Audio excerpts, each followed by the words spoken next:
Olá, meu nome é Patrícia Santiago, eu sou médica e nós vamos falar tudo com você sobre emagrecimento saudável e performance.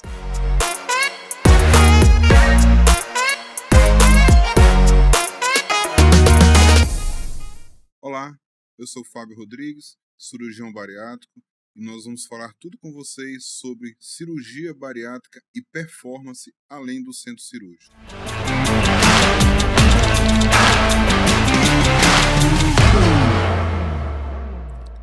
E hoje nós iniciamos o nosso primeiro episódio, desse nosso objetivo que está se concretizando, um podcast onde a gente vai abrir esse canal para trazer para você mais informações para você conseguir aplicar no seu dia a dia, um meio onde vai buscar você uma interação maior com nós dois, com toda a nossa equipe, para que a gente consiga levar até você uma maior qualidade, maior informação, orientação dentro desse seu processo, que na verdade, não é emagrecer, porque emagrecer vai ser a consequência dessa saúde que você busca, um estado de bem-estar e qualidade de vida.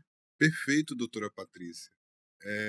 Então, o que nós pensamos, Vamos explicar aqui para os nossos seguidores o que nós pensamos quando nós resolvemos criar esse podcast, Na verdade, o nosso grande propósito aqui é trazer para vocês que têm dúvidas sobre a cirurgia bariátrica, sobre o tratamento clínico de obesidade, sobre N coisas que a gente participa com vocês no nosso consultório e que muitas vezes o tempo da consulta é muito curto para que a gente possa fazer todas as explicações para vocês. Então, o nosso propósito aqui realmente é trazer temas voltados às dúvidas de vocês do dia a dia, aquelas considerações que vocês precisam saber que são fundamentais para que nós consigamos ter um bom resultado, tanto no tratamento cirúrgico, direcionado também, quanto no tratamento clínico. É isso mesmo, porque às vezes você vai na consulta, você pensou tudo antes de chegar na consulta, aí esqueceu de anotar. E quando sai da consulta ali, demorou 20, 30 minutos a consulta, e aí quando chega em casa, poxa, eu esqueci de perguntar isso pro Dr. Fábio. Deixa eu mandar um WhatsApp aqui pro Dr. Fábio. Deixa eu mandar. Não incomoda não, tá, gente? Pode continuar mandando WhatsApp, isso. Não tem problema, porque todos os pacientes nossos têm nosso telefone, têm nosso acesso, pode continuar mandando, mas o nosso propósito aqui para vocês é realmente que vocês esclareçam todas as suas dúvidas e tomem a melhor decisão, não a decisão por operar ou por fazer tratamento clínico, não é esse o foco aqui nesse momento, mas é que vocês tomem a decisão por se cuidarem, tá? E lembrando que tanto eu quanto a doutora Patrícia estamos aqui para ajudar vocês. E até mesmo para a gente conseguir ajudar aquele paciente que não consegue chegar a uma consulta. Então, a informação, na verdade, é um presente. É um presente que você dá a seu paciente, a seu vizinho, que você possa contribuir. Porque na vida nós somos facilitadores. Então, se você trabalha isso como filosofia de vida, facilitar a vida do seu próximo, as coisas fluem leve, fácil. Perfeito, muitíssimo bem colocado, doutora Patrícia, porque aqui nós vamos falar sobre diversos assuntos, esclarecer muitas dúvidas de gente que às vezes não pode sentar na nossa frente, por N motivos, ou porque não está em Manaus, ou porque mora no interior, ou porque não pode pagar por uma consulta. Então, para você que conhece uma pessoa que precisa dessas informações, compartilhe com ela esse vídeo, tá? Compartilhe com esse nosso canal de YouTube, compartilhe as nossas publicações no Instagram, que isso é muito válido e vocês podem ter certeza que o conteúdo que a gente propõe passar para vocês é de muita qualidade, com o intuito de levar a informação para todos. E aí a gente pensando que nós trabalhamos dentro da mesma área, em especialidades diferentes, onde o Dr. Fábio é cirurgião bariátrico e eu sou clínica e trabalho dentro da área de nutrologia.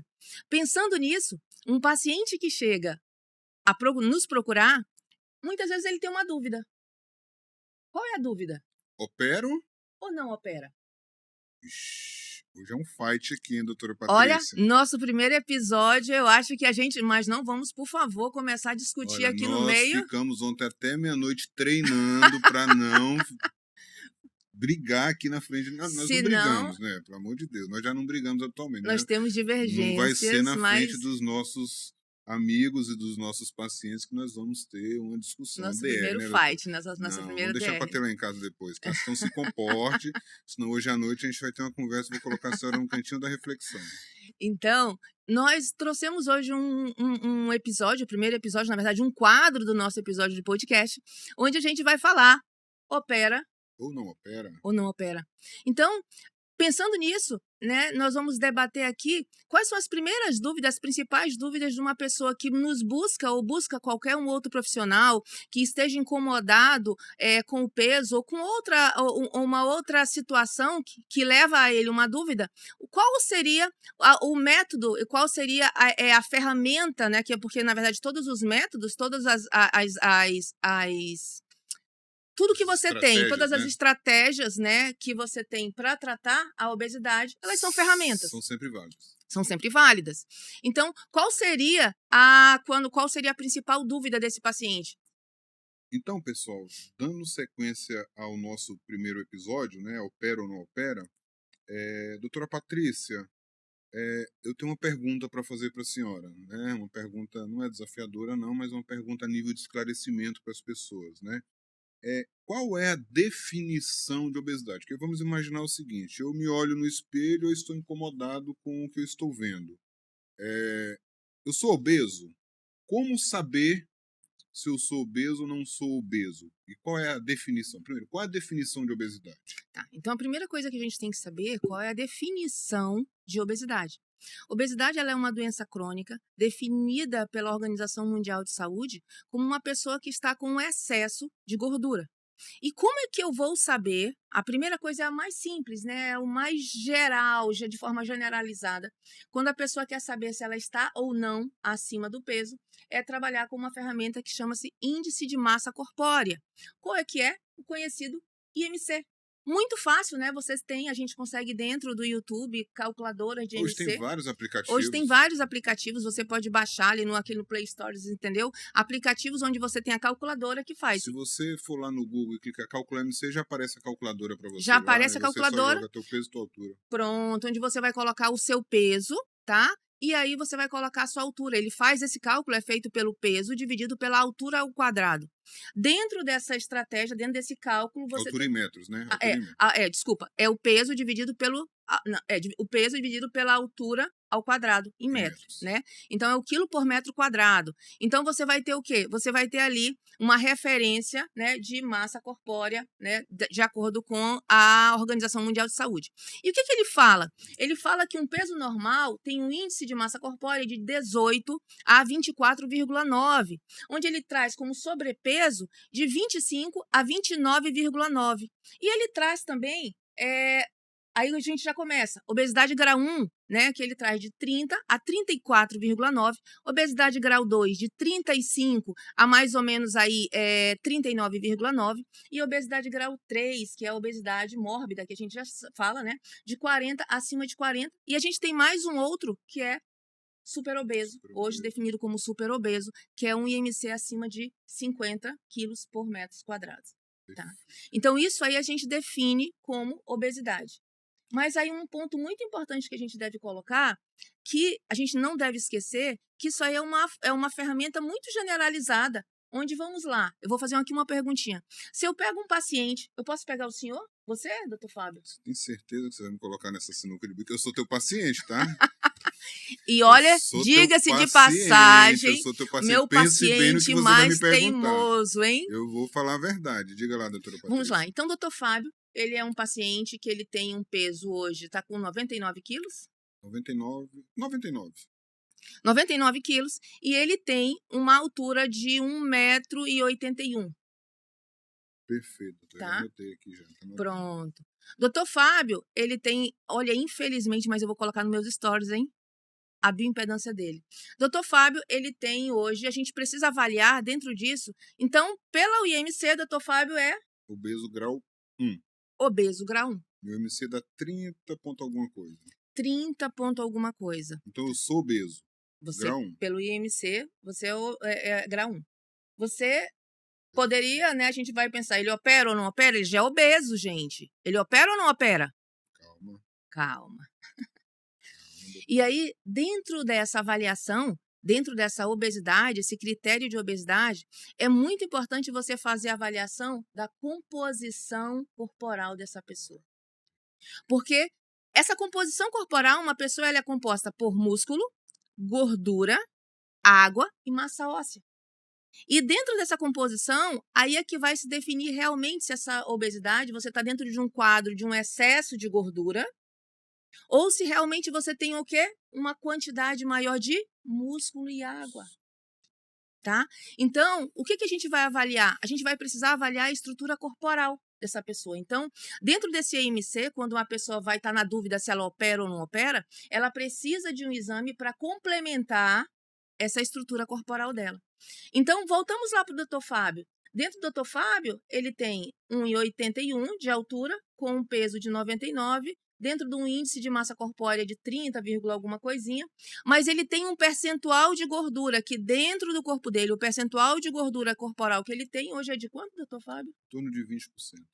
20% de gordura.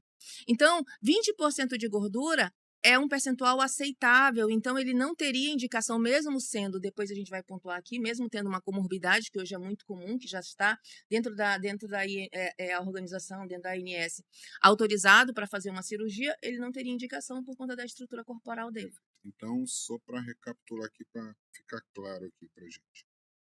Eu tenho uma ferramenta genérica, que é o IMC. Certo. Mas ele não me traz uma realidade muito certa.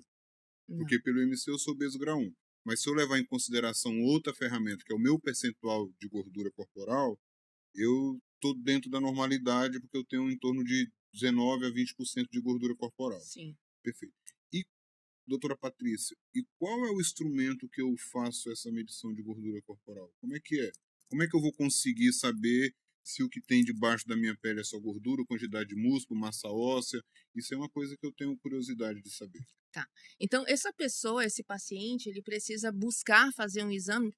Nós temos vários, tá? Eu vou colocar 2 exames que eles são muito expostos à radiação, como a ressonância magnética, que você tem, mas é um exame caro, que você expõe esse paciente à radiação, que não seria. Tem a densitometria óssea de corpo completo, tá? Muito bom também.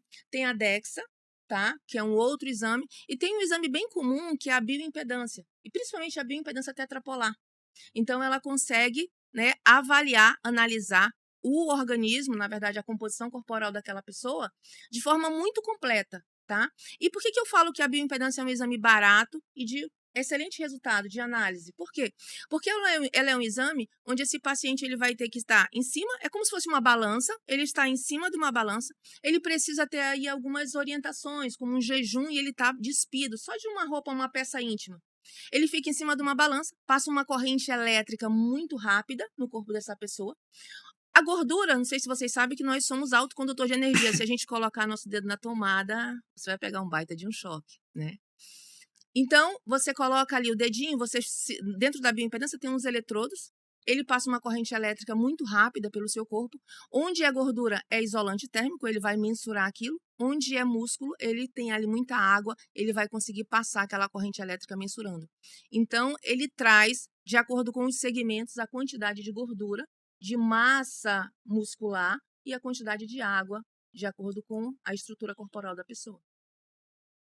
Então, a bioimpedância seria o exame mais barato hoje. E mais fidedigno, que traz... não fidedigno, né? Mas ele seria... bem melhor do que o IMC. Por conta porque me lembrou uma situação agora, a senhora deve lembrar também, que a senhora é quase... Bom, deixa pra lá. A senhora deve se lembrar também. A senhora lembra do Mike Tyson, quando ele lutava? Sim, claro. Não diga que não lembra, né, doutora? Porque a senhora não é tão novinha assim, não, né, bebê? Ele pesava mais de 100 quilos, 100 e poucos quilos, na época que ele, no auge da carreira dele. Ele era peso pesado. Sim. E se eu for usar o IMC como referência, eu poderia fazer uma cirurgia bariátrica no Mike Tyson. Então não faz nenhum sentido a gente se prender ao IMC. Então a gente precisa realmente trabalhar e cada vez mais reforçar essa questão do percentual de gordura corporal. E a estrutura corporal, ela está muito relacionada não só a se você opera ou se você não opera ou se você é obeso. A estrutura corporal, ela está relacionada à saúde. Porque uma pessoa, ela pode ser uma falsa magra, ela pode ser magra e não ter quase nada de músculo. Essa pessoa, ela está dentro de um quadro de sarcopenia, que a gente pode depois só trazer um episódio só para falar Pra sobre falar sobre isso. sarcopenia, né? Então, é uma paciente, ela pode estar acima do peso, de acordo com o IMC, e ela ter toda uma estrutura muscular muito mais exuberante, com um mínimo de gordura. Então, vamos fazer aqui uma brincadeira, vamos fechar os olhos e vocês não vão poder olhar e vocês não vão poder tocar. Eu vou colocar 2 pacientes em cima de 2 balanças, com a mesma altura, 1,70, e com 90 quilos. O primeiro paciente nunca fez atividade física, eu vou relatar para vocês, e ele é um paciente que tem uma alimentação irregular. Ele tem uma estrutura corporal. E ele tem o IMC X, porque ele tem 90 quilos com a altura, vamos colocar aqui 1,70. E um outro paciente que ele sempre fez atividade física, de preferência, vamos colocar aqui musculação, e ele mantém ali uma alimentação equilibrada. Eles são pacientes que têm a mesma altura, eles têm o mesmo peso, eles têm o mesmo IMC, mas são estruturas completamente diferentes.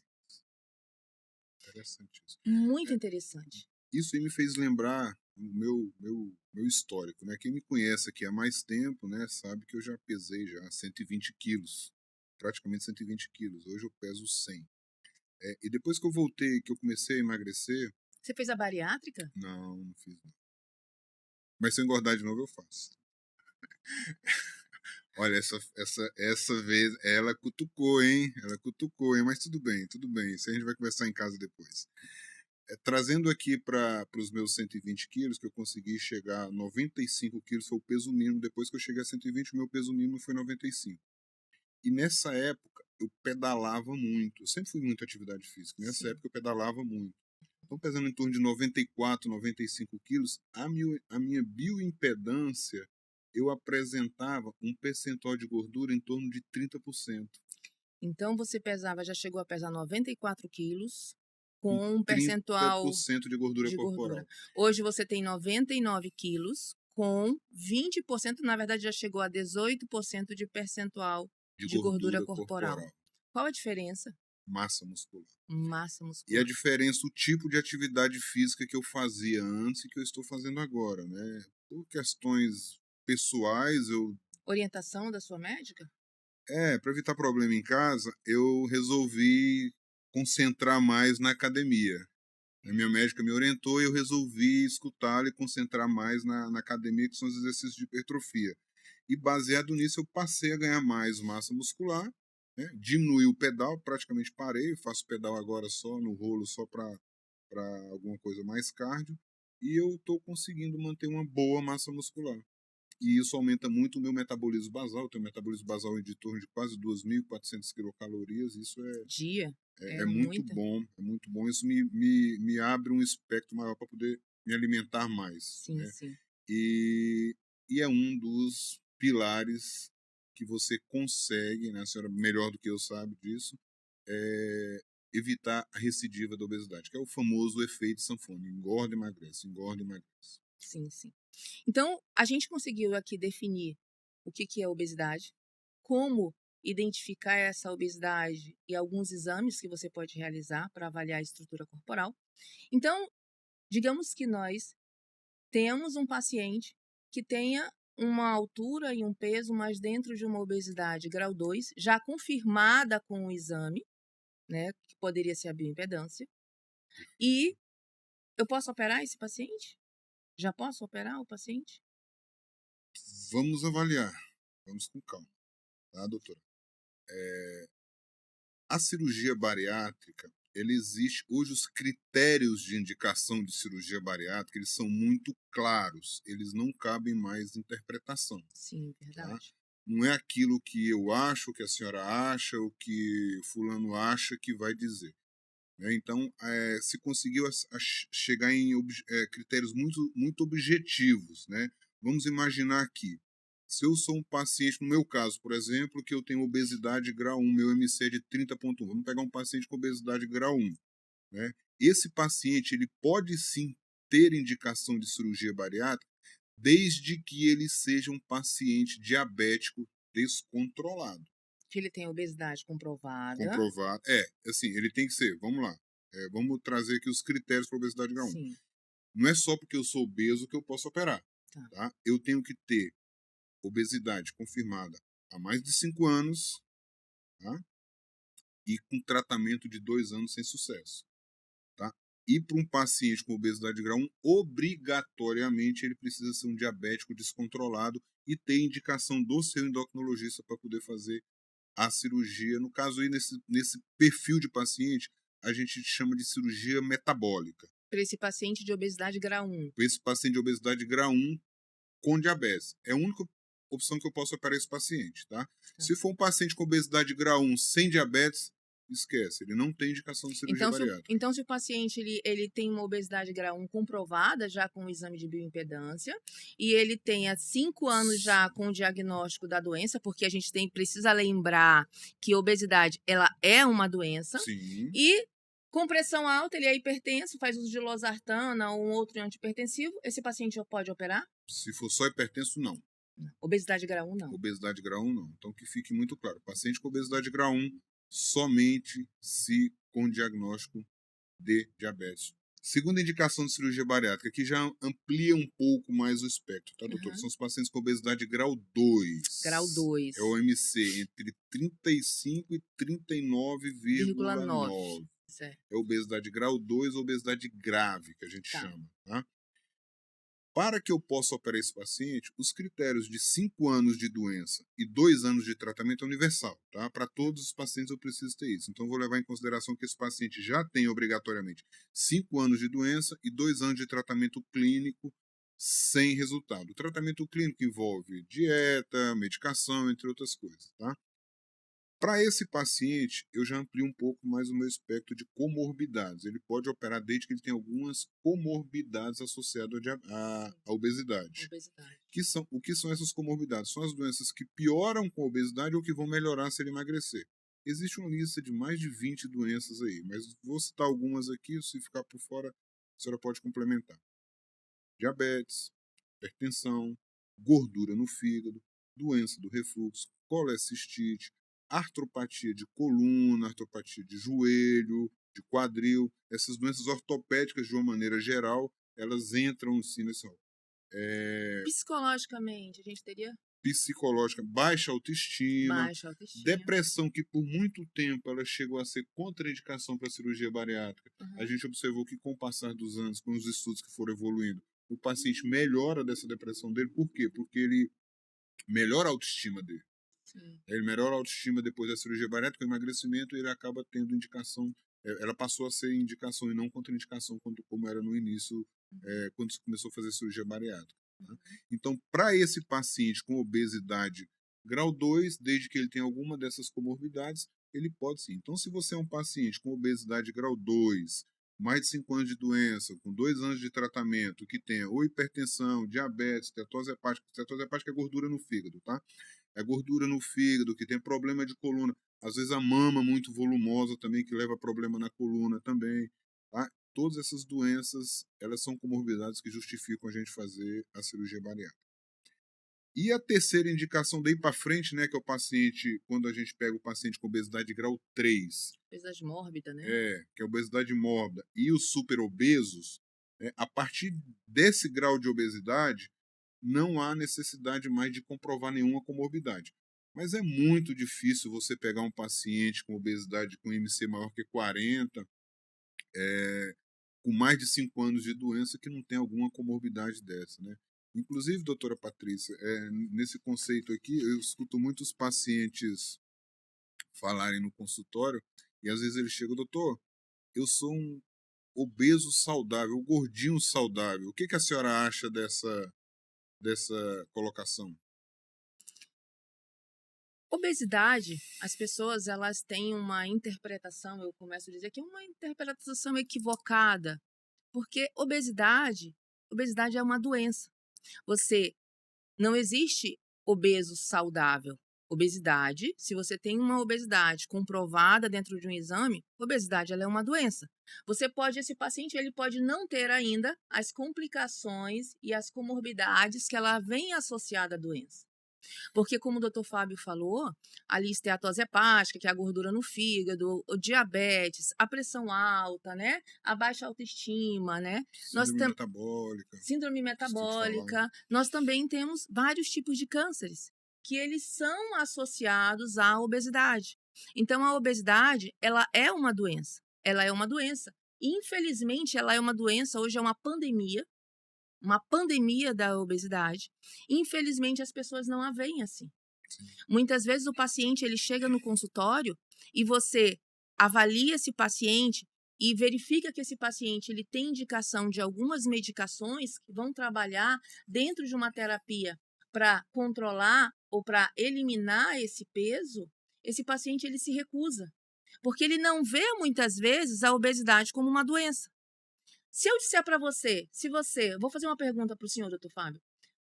Se você é diabético, eu digo para você, olha, doutor Fábio, o senhor realmente está aqui 2 glicemias de jejum alterada, nós vamos fechar aqui o diagnóstico, faz uma curva glicêmica, essa curva glicêmica está alterada, você realmente tem um diagnóstico de diabetes e você vai precisar tomar essa medicação aqui X todos os dias de forma contínua. Você vai tomar? Sim, senhora. Se você fosse hipertenso, nenhum paciente iria se recusar. Muitas vezes ainda tem paciente, sim, que acha que pressão alta ele só precisa tomar aquele remedinho antihipertensivo só quando ele está com pressão alta. Ou até a pressão abaixar, né? Ou até a pressão abaixar. Mas você toma aquele remedinho que está prescrito de forma contínua, é para essa pressão não subir. Então, esse paciente, ele acha que obesidade ele só vai tratar com alimentação e atividade física. E não vai. Muitas vezes você consegue. Eu conheço muita gente que conseguiu, sim, tratar e emagrecer somente com atividade física, com a mudança do estilo de vida. Conheço, sim. Mas não é a grande maioria. E muitas vezes essa pessoa ela fica em casa e ouve das próprias pessoas que estão dentro de casa, olha, você não consegue emagrecer porque você não consegue parar de comer. Você não consegue emagrecer porque você não tem força de vontade. Você não consegue emagrecer porque você não é capaz. Você não consegue emagrecer porque você não é determinado, você não coloca uma roupa. Preguiçoso. Você não consegue emagrecer porque você é preguiçoso. Não. Não é assim que a gente vai tratar a obesidade. A obesidade ela é uma doença. E é uma doença crônica que mexe não só com o seu metabolismo, ele mexe com o seu psicológico. Porque quando a pessoa ela se programa toda para começar, entre aspas, uma dieta, que eu também não gosto dessa palavra dieta, né? Porque dieta ela tem início para começar e ela tem. Aqui já tem a data certinha para ela terminar. Mas quando ela inicia isso, ela se propõe aquilo e às vezes ela não consegue nem 2, 3 dias ela já está comendo. Naquele momento que ela termina de comer, ela sente aquele peso, aquela frustração, aquele fracasso, aquela incapacidade que ela não é capaz. E isso machuca muito. E muitas vezes isso está totalmente vinculado ao fato de a maioria das pessoas não verem a obesidade como uma doença. Isso, infelizmente, acontece muito, né, doutora Patrícia? A gente observa, até no meio médico, no meio de pessoas da área da saúde, que não encaram a obesidade como uma doença. Sim. Acha que a obesidade é um estado físico. A senhora é obesa, eu não sou obeso. Não, é doente da obesidade. A gente tem que mudar esse conceito. Isso é uma coisa que precisa estar muito claro.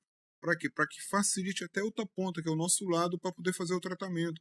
Porque a partir do momento que eu entendo que eu tenho uma doença, eu entendo que eu preciso procurar profissionais habilitados a tratar a minha doença, seja de cunho clínico, seja de cunho cirúrgico. Inclusive, só aqui abrindo aqui um parêntese, uma coisa bem impactante, na verdade, eu achei, foi um médico que saiu esse ano nas redes sociais, onde uma pessoa o procurou, na verdade, para tratar a obesidade, e ele prescreveu, era cadeados, né? Candy, ele citou lá o nome, como se fosse que ela tivesse que comprar 7 cadeados e colocasse um na boca, colocasse um no armário, colocasse um na geladeira, colocasse. Então imagina para aquela pessoa. Então essa pessoa que vê dessa forma, que não vê realmente a obesidade, que ela tem vários fatores, é uma doença multifatorial, é óbvio que de cunho mais comportamental, porque a gente vai ter aqui a obesidade. 30% é o quê? Genótipo. 70% é fenótipo. É o meio, é comportamento. Então, a gente tem essa grande percentual relacionado a isso. Temos sim, mas nós temos a gente tem um todo. Não é só uma alimentação e uma atividade física que vai curar essa obesidade, essa doença. Essa é a grande dificuldade que a gente enfrenta na ponta de cá. Você imagina, você passa a tua vida inteira escutando que você é preguiçosa, que você não tem força de vontade, que você é isso, que você é aquilo. Aí, em um determinado momento, você já está num nível cirúrgico mesmo, de repente um paciente com MC de 40, 42, hipertenso, diabético. Aí você vê a cirurgia bariátrica como uma alternativa para te ajudar no teu tratamento, mas aí você começa a pensar, né? Poxa, mas a vida inteira eu escutei que se eu fizer isso, se eu fizer aquilo, eu vou conseguir emagrecer.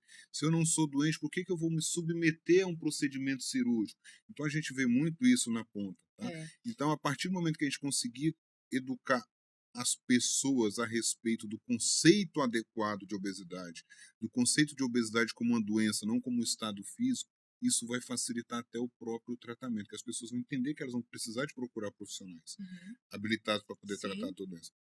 Voltando aqui ao exemplo da tua senhora deu sobre a pressão alta, né? Eu falo muito sobre isso com os pacientes a nível de consultório.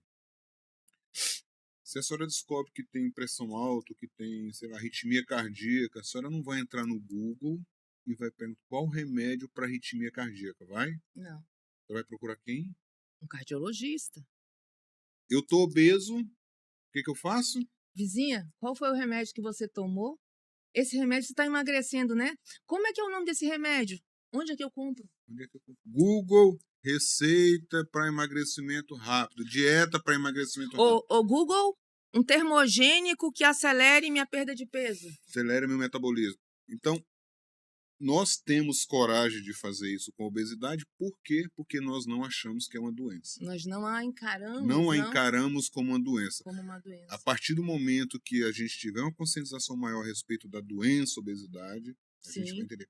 Ainda tem um conceitozinho mais importante ainda, a senhora já falou, mas só reforçando aqui. Doença crônica. Doença crônica. Não tem cura. Qualquer coisa que tanto eu ou a doutora Patrícia fizermos pelos nossos pacientes que os leve ao emagrecimento, eu faço uma cirurgia bariátrica um paciente que pesa 120 quilos hoje. Daqui um ano ele vai estar pesando 70 quilos, 60 quilos, que é o seu peso ideal. Esse paciente está curado? Não. Esse paciente está com a sua doença crônica controlada. Ele tem que ter isso na cabeça dele. Veja bem, até o conceito, né, é diferente. Né? A gente trabalha muito com essa questão de mentalidade. Né? Sim. Veja os dois conceitos aqui. Se eu falo para a senhora está curada. Esqueço, vira as costas, vai embora. Agora, doutora, a senhora está com a sua doença controlada. Diferente. Sim. Bem diferente. Se eu estou controlado, eu mando uma mensagem para o meu cérebro que eu preciso continuar fazendo alguma coisa para continuar com a minha doença controlada. Se eu largar tudo, eu vou descontrolar a minha doença. Assim como o remédio da pressão. Eu tomo o remédio da pressão, está controlado. Parei de tomar o remédio da pressão, sobe. Então a gente precisa ter esses conceitos muito claros na cabeça da gente para conseguir passar para os nossos pacientes a importância disso. Os próprios colegas também que trabalham com obesidade ou não trabalham com obesidade, mas que vivenciam o dia a dia com o paciente, precisam também ter esse conceito claro na cabeça sobre que muitas obesidade. vezes você recebe um paciente e esse paciente é um paciente que às vezes precisa fazer uma cirurgia, ou esse paciente, mas eu acho que hoje já mudou muito, tá? Eu percebo a grande mudança dos próprios colegas, né? Porque quando você tem, vamos lá, pegar aqui algumas especialidades, um cardiologista que pega um paciente que está hipertenso, ele avaliou esse paciente ano passado, e esse paciente retorna com ele acima do peso, já com diagnóstico de pressão alta. Esse médico, hoje em dia, ele já manda, procura um nutrólogo, procura um endócrino, procura um nutricionista, onde você consiga ser acompanhado para que você consiga tratar essa doença que é a obesidade. Ou mesmo um paciente que vem de um ortopedista, porque esse ortopedista, ele sabe, nós sabemos, que a nossa principal produção de colágeno, ácido hialurônico, nós somos uma máquina. Então, quando nós chegamos ali na idade de 30 anos, nós vamos diminuindo a produção de algumas enzimas, de alguns hormônios. E imagina uma estrutura. Nosso corpo é uma estrutura totalmente perfeita. O nosso corpo é perfeito. E ele vem todo encaixado, engrenado, com todas as substâncias, tudo perfeito. E aí, ele está com 30 anos, ele precisaria ter 70, ele está com 90 quilos. Ele está carregando todos os dias 20 quilos a mais. E ele começa, vamos colocar, eu não vou colocar homem, eu vou colocar mulher, porque a mulher é muito mais comum. E a mulher é muito mais comum ter dores nos joelhos, quadros de condropatias, né? E ela começa com os quadros de dor. Então, a gente precisa lembrar que nosso corpo, ele é perfeito, pessoal. Ele é sensacional, não existe uma máquina mais perfeita do que o corpo humano. Então, você, de acordo com a sua idade, com a sua altura, com o seu sexo, você tem uma quantidade de gordura específica que você teria que ter. E muitas vezes nós não temos por causa de diversos fatores, mas tudo bem. Isso não é caso perdido, porque você pode sempre, todos os dias, você pode começar a busca pela essa saúde que você precisa. Então, o nosso corpo, como ele é perfeito, imagina, ele é todo engrenado, todo encaixado de forma perfeita. E aí, nós temos uma mulher que deveria ter 60 quilos, digamos que ela tenha 90 quilos. Então, ela tem uma sobrecarga aí de um peso que machuca ela. E conforme ela vai envelhecendo, ela vai também diminuindo a produção de hormônios, a produção de alguns líquidos, como o líquido sinovial. O líquido sinovial é como se fosse uma graxa, um lubrificante que ele vai facilitar o deslizamento dessa engrenagem. Por exemplo, é muito comum as mulheres com dores no joelho, condropatias, né? É muito comum no sexo feminino. Então, imagina que essa patela, esse joelho, com esse líquido sinovial, ele desliga. Imagina que nós tivéssemos uma sobrecarga e ainda mais com a diminuição desse líquido. Isso aqui vai corroer, vai atritar. E essa paciente, ela vai ter muita dor. Então, esses quadros que a gente tem de acordo com cada pessoa específica, com cada idade, né, com cada sexo, ele é particular de cada pessoa. Então, a gente tem que buscar saber, na verdade, qual é a melhor opção que a gente vai orientar esse paciente, o que ele Sim. fazer, aí ele opera, ele não opera, como é que nós vamos tratar esse paciente? E entender que conforme nós vamos passando, os dias vão passando, nós vamos envelhecendo e vai aparecendo mais uma necessidade, né? Mas aí eu queria fazer aqui uma abertura, doutor Fábio, perguntar para o senhor. Dentro da sua experiência do consultório, onde você atende um paciente que ele está em dúvida, né? Ou não está, não sei se você vai me dizer que a maioria dos pacientes que vai e te procuram, ele já está com a definição, já tem algo definido, não, eu quero a cirurgia bariátrica. Quais são as maiores objeções que você enfrenta com esses pacientes dentro do consultório? Excelente pergunta, doutora Patrícia. Muito boa sobre as objeções. São muitas. Os pacientes têm muitas Sim, objeções. imagino. Essa é carregado de preconceitos, né? Carregado de Preconceito no preconceito, sentido de conceito pré-estabelecido. de dúvidas, medos, né? Isso. Mas antes de eu responder essa sua pergunta, eu vou só fazer um parênteses aqui, que eu acabei esquecendo de falar sobre as indicações da idade, né? A senhora tocou Sim. na idade ainda há pouco, agora eu lembrei. Porque a gente tem um limite para poder fazer cirurgia bariátrica. A partir dos 16 anos de idade Uhum. até os 65 anos de idade. A gente tem essa janela. Isso é o que é preconizado. Mas hoje em dia, a gente trabalha, e obviamente que a gente precisa trabalhar com algumas exceções. Hoje você pega, às vezes, paciente com 65 anos de idade, muito bem, obrigado, com saúde muito boa, que tem condições clínicas e físicas de fazer uma cirurgia bariátrica. Às vezes você tem crianças mais novas que precisam de fazer cirurgia bariátrica. Recentemente, até eu vi uma reportagem que saiu Sim. de uma criança de 12 anos Uhum. que ela ganhou judicialmente o direito de fazer uma cirurgia bariátrica. Mas ela tinha uma doença genética rara. Isso é exceção da exceção. Tá? Ela conseguiu comprovar e ganhou judicialmente isso. Então a gente tem as exceções fora dessa janela que a gente trabalha aqui da cirurgia bariátrica. Tá? Até, eu posso abrir aqui um parêntese, só para a gente não Já que eu abri esquecer? o meu, eu vou permitir a senhora abrir o seu, Então claro. vamos lá. Criança, tá? Criança hoje é uma coisa muito comum. A gente muito se vê a obesidade infantil. E uma coisa que me preocupa, e eu sempre comento com os pais dentro do consultório.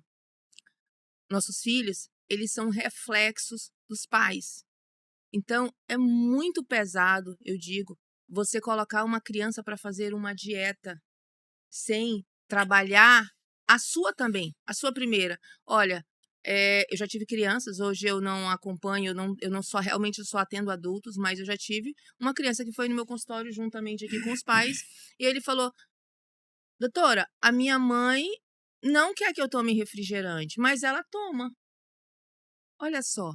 Então, é muito delicado você trabalhar com obesidade infantil. Sim, Delicado por quê? Porque os pais, eles têm que ter a consciência que essa mudança nessa alimentação, nesse estilo de vida, né, nessa rotina que você vai trabalhar, ela precisa começar pelos pais. E os pais, e eles conseguirem apresentar para essa criança, para esse adolescente, de forma natural. sim, Né? Porque quando uma criança, ela pode não ter argumento para conseguir argumentar com você. Às vezes por respeito, às vezes por medo, ele não tem argumento, palavras que argumente, mas ele consegue, a criança, ela tem uma percepção incrível. Então ela consegue entender quando você como é que eu posso dizer? Como você vai saborear um prato de brócolis e como você vai comer um pedaço de picanha.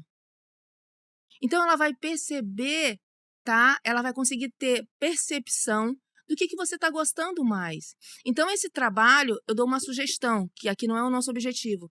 Mas se você tem em casa uma criança que está acima de um peso, né? Que você perceba que ela tem a necessidade, comece por você, fazendo coisas naturais, pequenas mudanças, coisinhas poucas em uma refeição, ou reduzir outras, trabalhar, levar primeiramente ela num profissional que faça acompanhamento de criança, para que isso não estresse, porque é muito difícil, porque não é só uma alimentação, pessoal, não é só uma atividade física colocar essa criança, também tem a parte psicológica, a cobrança, é algo novo para ela. sim, sim.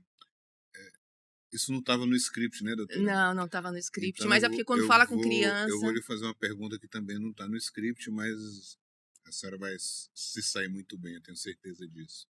Eu vou fazer a contrapartida, tá? Eu sou o pai dessa criança, que a senhora acabou de falar,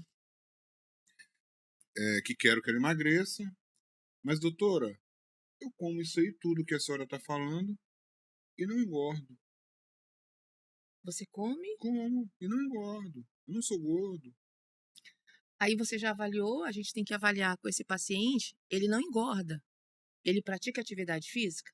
Eu tenho que entender se ele pratica Não, porque a minha atividade... pergunta é a seguinte, eu vejo muito isso nos pais, né? Eu tô Tá. falando porque eu já vi isso, pais com crianças lá, né?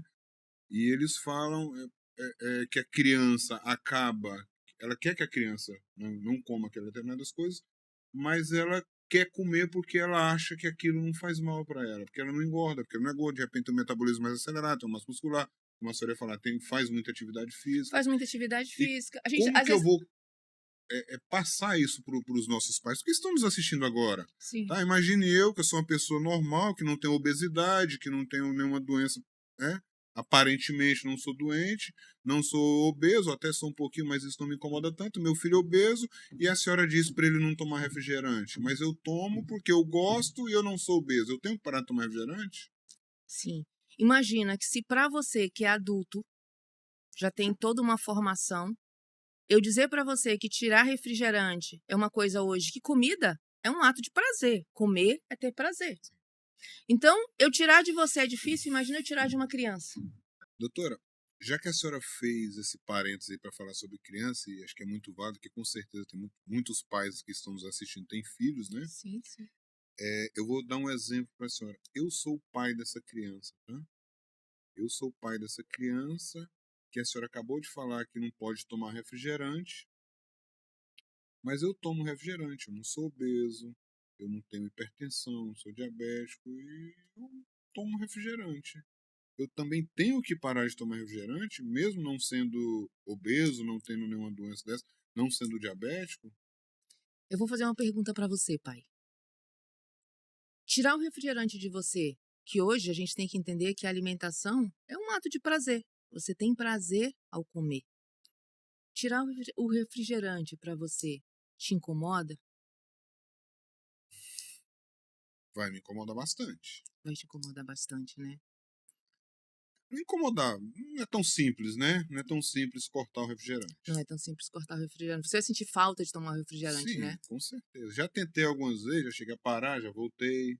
Você sabe que seu filho tem quantos anos? 11? 11 anos. Você sabe que, para ele, você é o espelho dele. Se para você, que é um adulto, é difícil parar, imagina para ele. Imagina para ele que não tem a concepção de que parar de tomar esse refrigerante vai ajudá-lo a ter saúde. Que esse refrigerante aqui, ele é um alimento industrializado altamente riquíssimo em ácido fosfatídico, um dos fatores para câncer, que é riquíssimo em açúcar. Açúcar é um dos maiores causadores de pressão alta, não é o sal.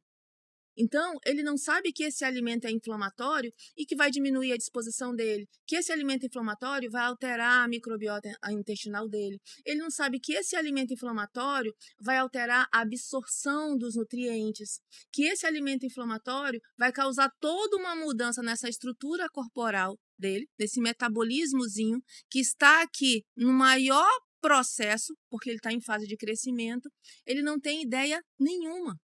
E o que se espera? Se espera que você, como pai responsável, a pessoa que vai orientar e conduzir essa criança, que você tenha essa noção de que realmente a obesidade ela é uma doença e que os primeiros passos que você vai fazer é trabalhar a alimentação dessa criança, trabalhar o sono, o horário de dormir, orientar essa criança, porque às vezes a gente, eu vou dormir, deixa essa criança aqui, ela entrar horas afora dentro de um celular, de uma TV, no YouTube, no computador. Você precisa fazer esses pequenos ajustes. E aí, para essa criança entender que ela precisa mudar, ela precisa ver a mudança começar em você. Pessoal, isso foi só um teatrozinho, tá? Eu não bebo refrigerante. Não, a gente... Há mais de 10 anos eu não bebo refrigerante. Na verdade, a gente aqui, a gente nem combinou de fazer isso. Na verdade, porque como a gente pontuou que teve esse caso dessa criança que operou devido realmente a uma situação... Uma doença genética, né? Uma doença genética, foi um caso particular dessa criança. E a gente sabe, a gente não pode ignorar que a obesidade infantil, ela cresce em números alarmantes, né? Devido à facilidade que hoje nós temos de comidas, né? É muito fácil você pedir fast food, né? Levar essa irregularidade, a ansiedade, esse cunho emocional que está ligado dentro desse consumo desenfreado de alimentos inflamatórios, né? Junto com o sedentarismo. Então, isso tudo já vai acarretar. E aí a gente tem que trazer rapidinho, doutor Fábio, a responsabilidade para que essa mudança dentro desse lar, dentro dessa família, ela comece nos pais. Perfeito. E eu quis fazer essa colocação da minha pessoa como pai, que não é obeso, que não tem nada disso, que toma refrigerante, porque às vezes acontece, se existem pessoas com esse biotipo que ainda não estão doentes, né, que podem se tornar doentes lá na frente, é exatamente para que nós começamos a despertar nas pessoas a necessidade de se educar em relação à sua alimentação. Porque quanta gente toma refrigerante se não tem nenhum problema? Nós estamos usando o exemplo do refrigerante, tá? Mas a gente pode tem inúmeras outras coisas. Sim, a gente pode até levar para uma outra situação, que isso aqui é fato real. Aconteceu dentro da nossa casa. Sim. Assim como nós temos pais que não querem parar de consumir, assim como também nós temos pais que querem cortar tudo dessa criança de forma radical. Outro ponto, não faça isso. Tudo na vida é um equilíbrio. Eu costumo ser, quem me conhece vai falar muito que eu falo em equilíbrio. Então, assim como também você não pode cortar tudo de uma vez, não faça isso para essa criança. Trabalhe pequenas mudanças, 1% todos os dias. Assim também não dá para simplesmente ela ver você consumindo, achar que você pode porque você não é obeso, porque você não tem nenhuma doença, e ela que não pode. Então, ela não pode se sentir que ela é diferente. Ela tem que se sentir que aquela mudança, aquela busca, aquela mudança que vai ter dentro da parte alimentar, dentro dessa rotina, é uma coisa que todo mundo precisa. Então, quando você for fazer alguma coisa dentro de casa, que você faça em pequenas mudanças para que seja uma coisa natural. Tudo que é natural, tudo que você dê consistência, ela se torna mais leve. Ela se torna mais fácil de ser aderida. Porque ninguém, lembre-se, assim como você, como sua criança, como seu vizinho, como seu amigo do trabalho, ninguém faz nada por muito tempo. Obrigado. Vamos citar o exemplo do nosso filho, né? Mais velho, o Fábio Filho. Sim. Quando ele nasceu, 12, vai fazer 13 anos agora. Daqui 2 semanas ele faz 13 anos. 13 anos. Você não trabalhava com emagrecimento, não. Eu não fazia cirurgia bariátrica. Eu não era nem médica ainda. Não era nem médica ainda, né? Eu pesava, na época que eu pesava ali em quase 120 quilos, a gente tinha um estilo de alimentação. Eu achava que era 130, hein? Não, é 130 não. 120 mesmo. No máximo 120, tá? Assim, porque eu me pesava, tá? Eu não fugia da balança, não. Então ele nasceu em outro momento da nossa Sim. vida e que a gente tinha um estilo de alimentação que não era saudável. Não. Eu lembro que quando eu te conheci, você tomava Só quando o Fábio me conheceu, quando nós começamos a namorar, eu acordava e eu não tomava café. o que a senhora tomava, doutora Patrícia? Assuma em público para os seus seguidores, para os seus pacientes. Isso é importante para isso poder ver a mudança, Não, né? eu tenho o maior prazer, porque foi um crescimento. E tudo na vida da gente, ela é uma escada. Eles são degraus que você vai aprendendo. Porque todo dia, se você parar e observar, você aprende uma coisa. Então, quando eu conheci o Fábio, eu não tomava café da manhã, eu tomava Coca-Cola. Eu acordava, eu já tinha aquela a necessidade, eu já tinha, é como se fosse um vício. É um É vício, um tá? vício. Então eu tinha aquela, já estava viciada em abrir a geladeira e sentir aquele tsh, e tomar a Coca-Cola. Então era um hábito que eu tinha. Hoje eu não tenho mais, já há mais de 14 anos eu não tomo mais Coca-Cola, refrigerante, eu não tomo mais refrigerante, não faço mais uso, Isso aí né? foi eu que consegui tirar dela, tá? Na verdade, foi uma das coisas que, apesar de ele estava obeso, ele dizia: Patrícia, esse teu hábito aí não vai ficar legal, Não é não. legal. Isso não é Não é legal. legal. Então, trazendo aqui para a educação dos nossos filhos, quando o Fábio Filho nasceu, ele comia doce que a avó levava, balinha, bombom. Às vezes ele passou até mal de tanto balinha que ele chupou, enfim. E a gente, quando começou a trabalhar com isso, nós precisamos de criar uma estratégia dentro de casa para poder diminuir isso. E o que nós fizemos? Vou usar o exemplo aqui do refrigerante, da Coca-Cola, né? O que nós fizemos com ele? Em nenhum momento nós nunca proibimos ele de tomar Coca-Cola. Não. Só que nós começamos a fazer o quê? A dificultar. A dificultar o mau hábito. Porque uma das maneiras de você melhorar seus hábitos é você dificultar os seus hábitos ruins. Nós passamos a não comprar mais Coca-Cola para dentro de casa. Refrigerante nenhum. Coca-Cola refrigerante nenhum mais para dentro de casa. Mas quando nós saíamos, ele podia tomar o refrigerante dele. Sim. Né? E só que o que acontece? 90%, pelo menos na nossa realidade, mais de 90% das nossas refeições são feitas dentro de casa. Então, em 90% das vezes, ele não estava errando Não. em relação a esse ponto aqui que a gente colocou, né? Então, isso foi criando um hábito. Depois ele foi evoluindo, já passou a não querer mais Coca-Cola. Chegou um determinado momento, quando a gente saía para jantar, ele tinha que escolher ou a Coca-Cola ou o refrigerante ou a sobremesa, aí ele passou a substituir, de repente ele já não tomava mais refrigerante. Hoje ele não toma mais nada de refrigerante. Não Ele toma. mesmo toma. O suco dele é totalmente sem açúcar, porque ele foi vendo as coisas que a gente foi fazendo e foi apresentando para ele, com melhoria e com orientação. Agora, por quê? Porque deu exemplo, realmente ele viu o exemplo dentro de casa. É porque o primeiro ponto que você tem que fazer é dificultar esse hábito ruim. E às vezes você, mas meu filho come, mas quem compra para dentro de casa? Quem foi Isso. que levou aquele E a alimento senhora para deu dentro de no olho casa, agora. né? Então a gente tem que se parar, avaliar toda a nossa rotina, conversar com seu marido, porque quando você vai fazer algo que vai impactar dentro de todo o ambiente, alinha com seu parceiro, olha, vamos fazer isso porque ele está precisando disso. E no momento que nós fomos avaliar, nós estamos abrindo aqui uma coisa, porque realmente a gente quer levar coisas realmente do nosso dia a dia, coisas que né, situações que vai ajudar vocês. Então, quando nós iniciamos isso, uma postura do Fábio que ele queria radical. Você lembra disso? O Fábio queria tirar de forma geral. E eu falei, calma, Fábio, você é cirurgião. A médica aqui sou eu. Opa. Então, nós vamos fazer como? Nós vamos fazer pequenas mudanças para que ele consiga entender isso aqui de forma natural. Então, um outro ponto muito importante é que quando tinha festas em casa, foi muito difícil a gente dizer para as pessoas, olha, a gente não queria mais que você trouxesse refrigerante. Porque dentro de casa, ele já tinha o hábito de, na nossa casa, não entraria.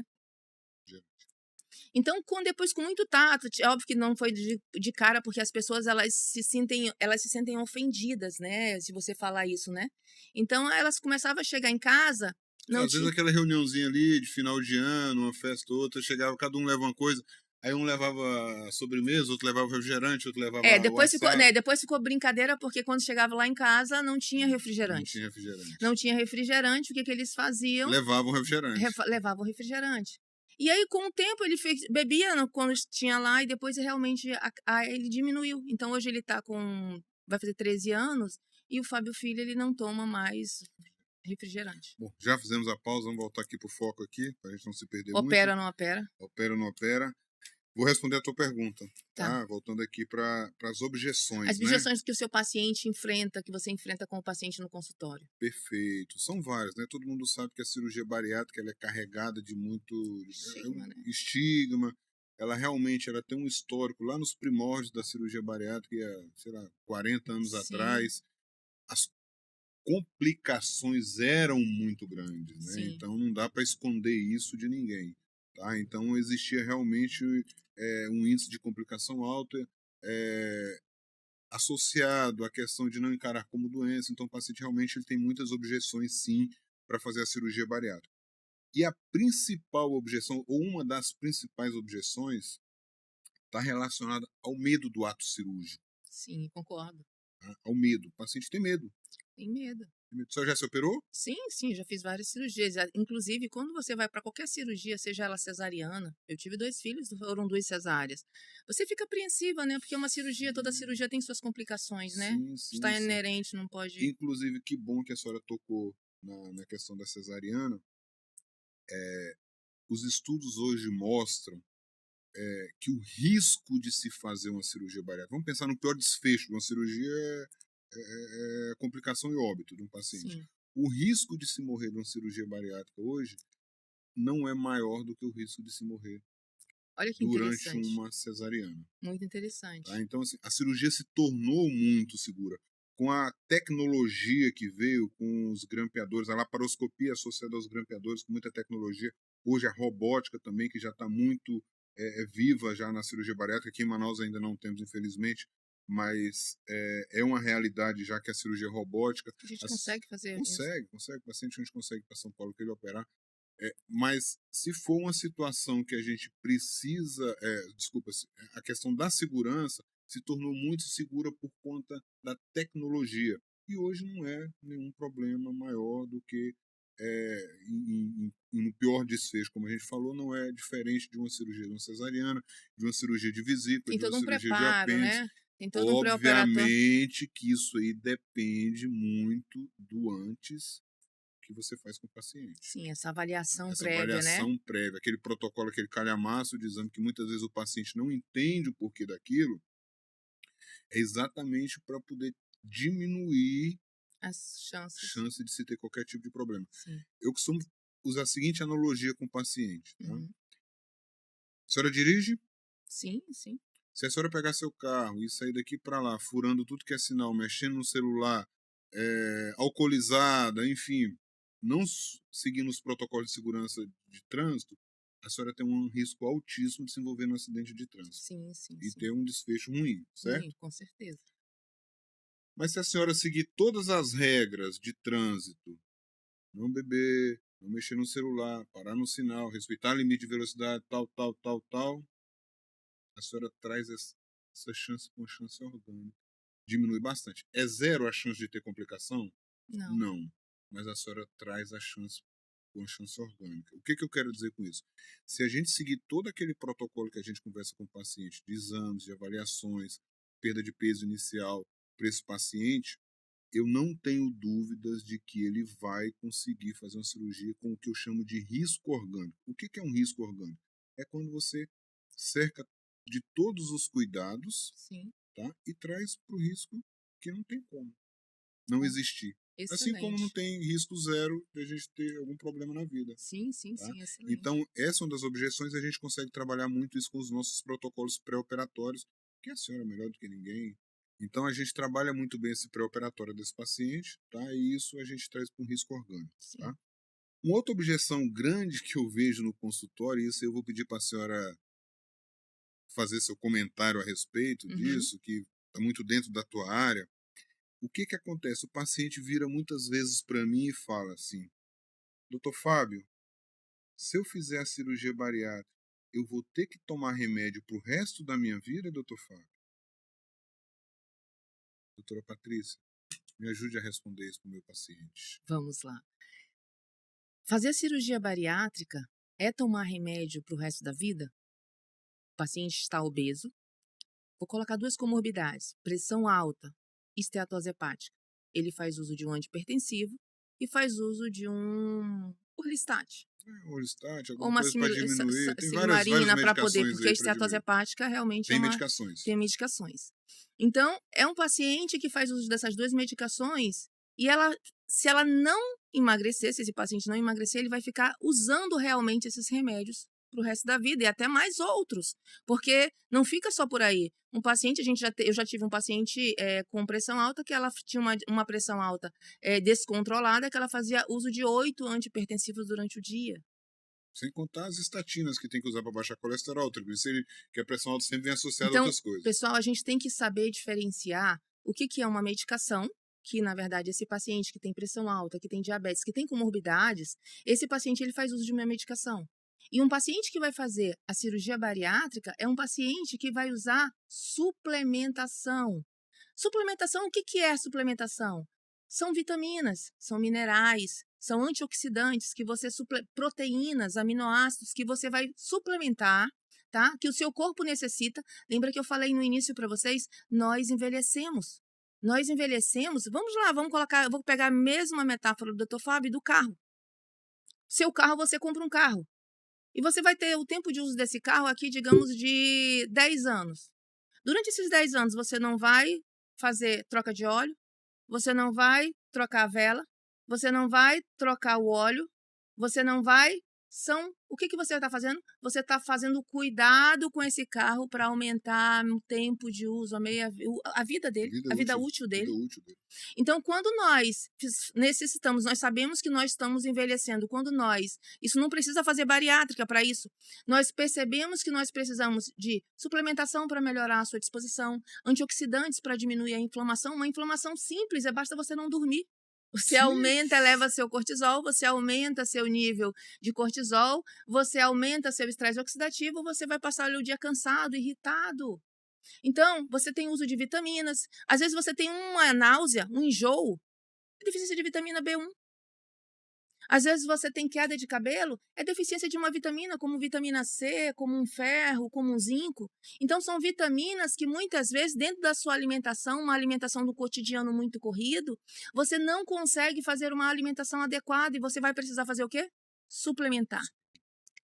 Então, esse paciente que operou, realmente é um paciente que ele vai precisar fazer suplementações devido à cirurgia ser uma cirurgia restritiva e muitas vezes desabsortiva, né, dependendo da técnica, e isso vai levar ao paciente, isso é específico de cada paciente, a necessidade desse paciente fazer algumas suplementações. De regra geral, é ferro, é a vitamina B12, que é a metilcobalamina, é um zinco, é uma vitamina C, é uma vitamina D, porque todo mundo idosa sem vitamina D, 99 tá baixo. É uma carência que é muito comum no obeso. Por quê, Patrícia? Porque a obesidade, ela sequestra a gordura, ela sequestra a vitamina D. Então, esse paciente ele vai ter uma carência.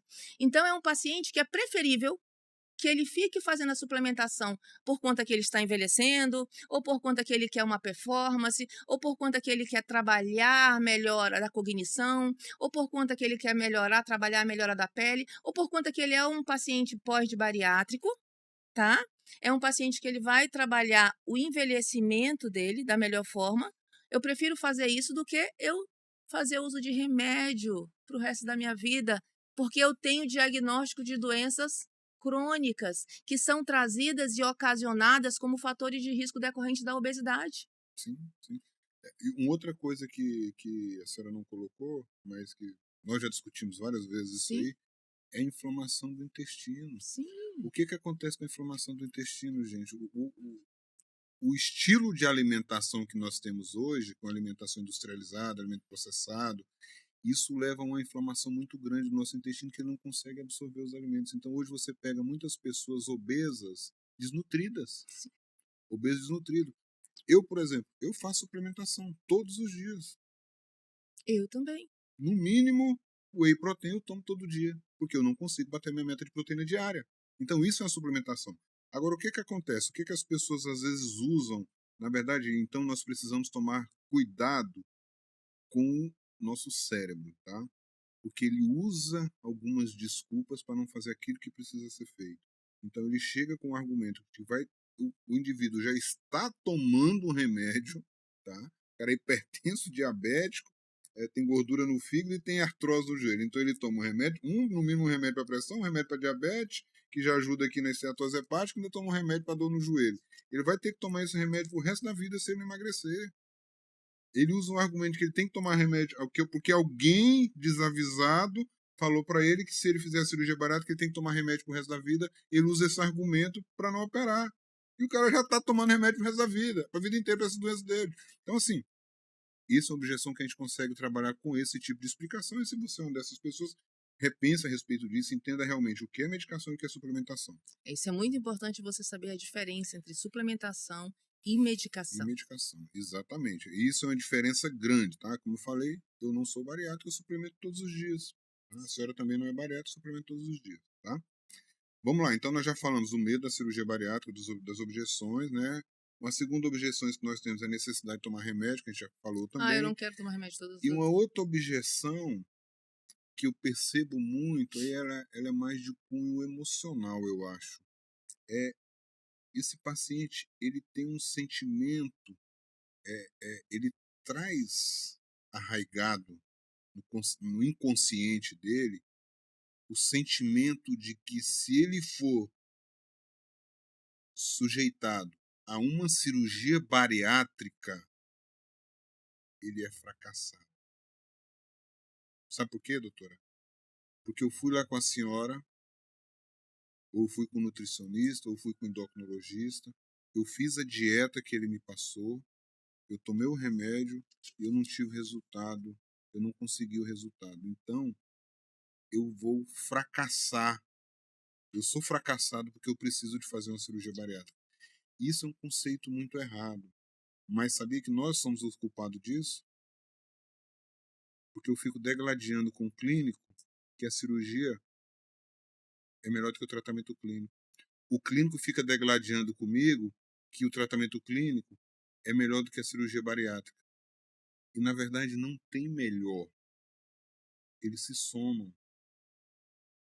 Para um paciente que fracassou, ou fracassou não, que o tratamento clínico não foi efetivo quanto esperava, eu tenho uma outra ferramenta para o senhor, que é a cirurgia bariátrica.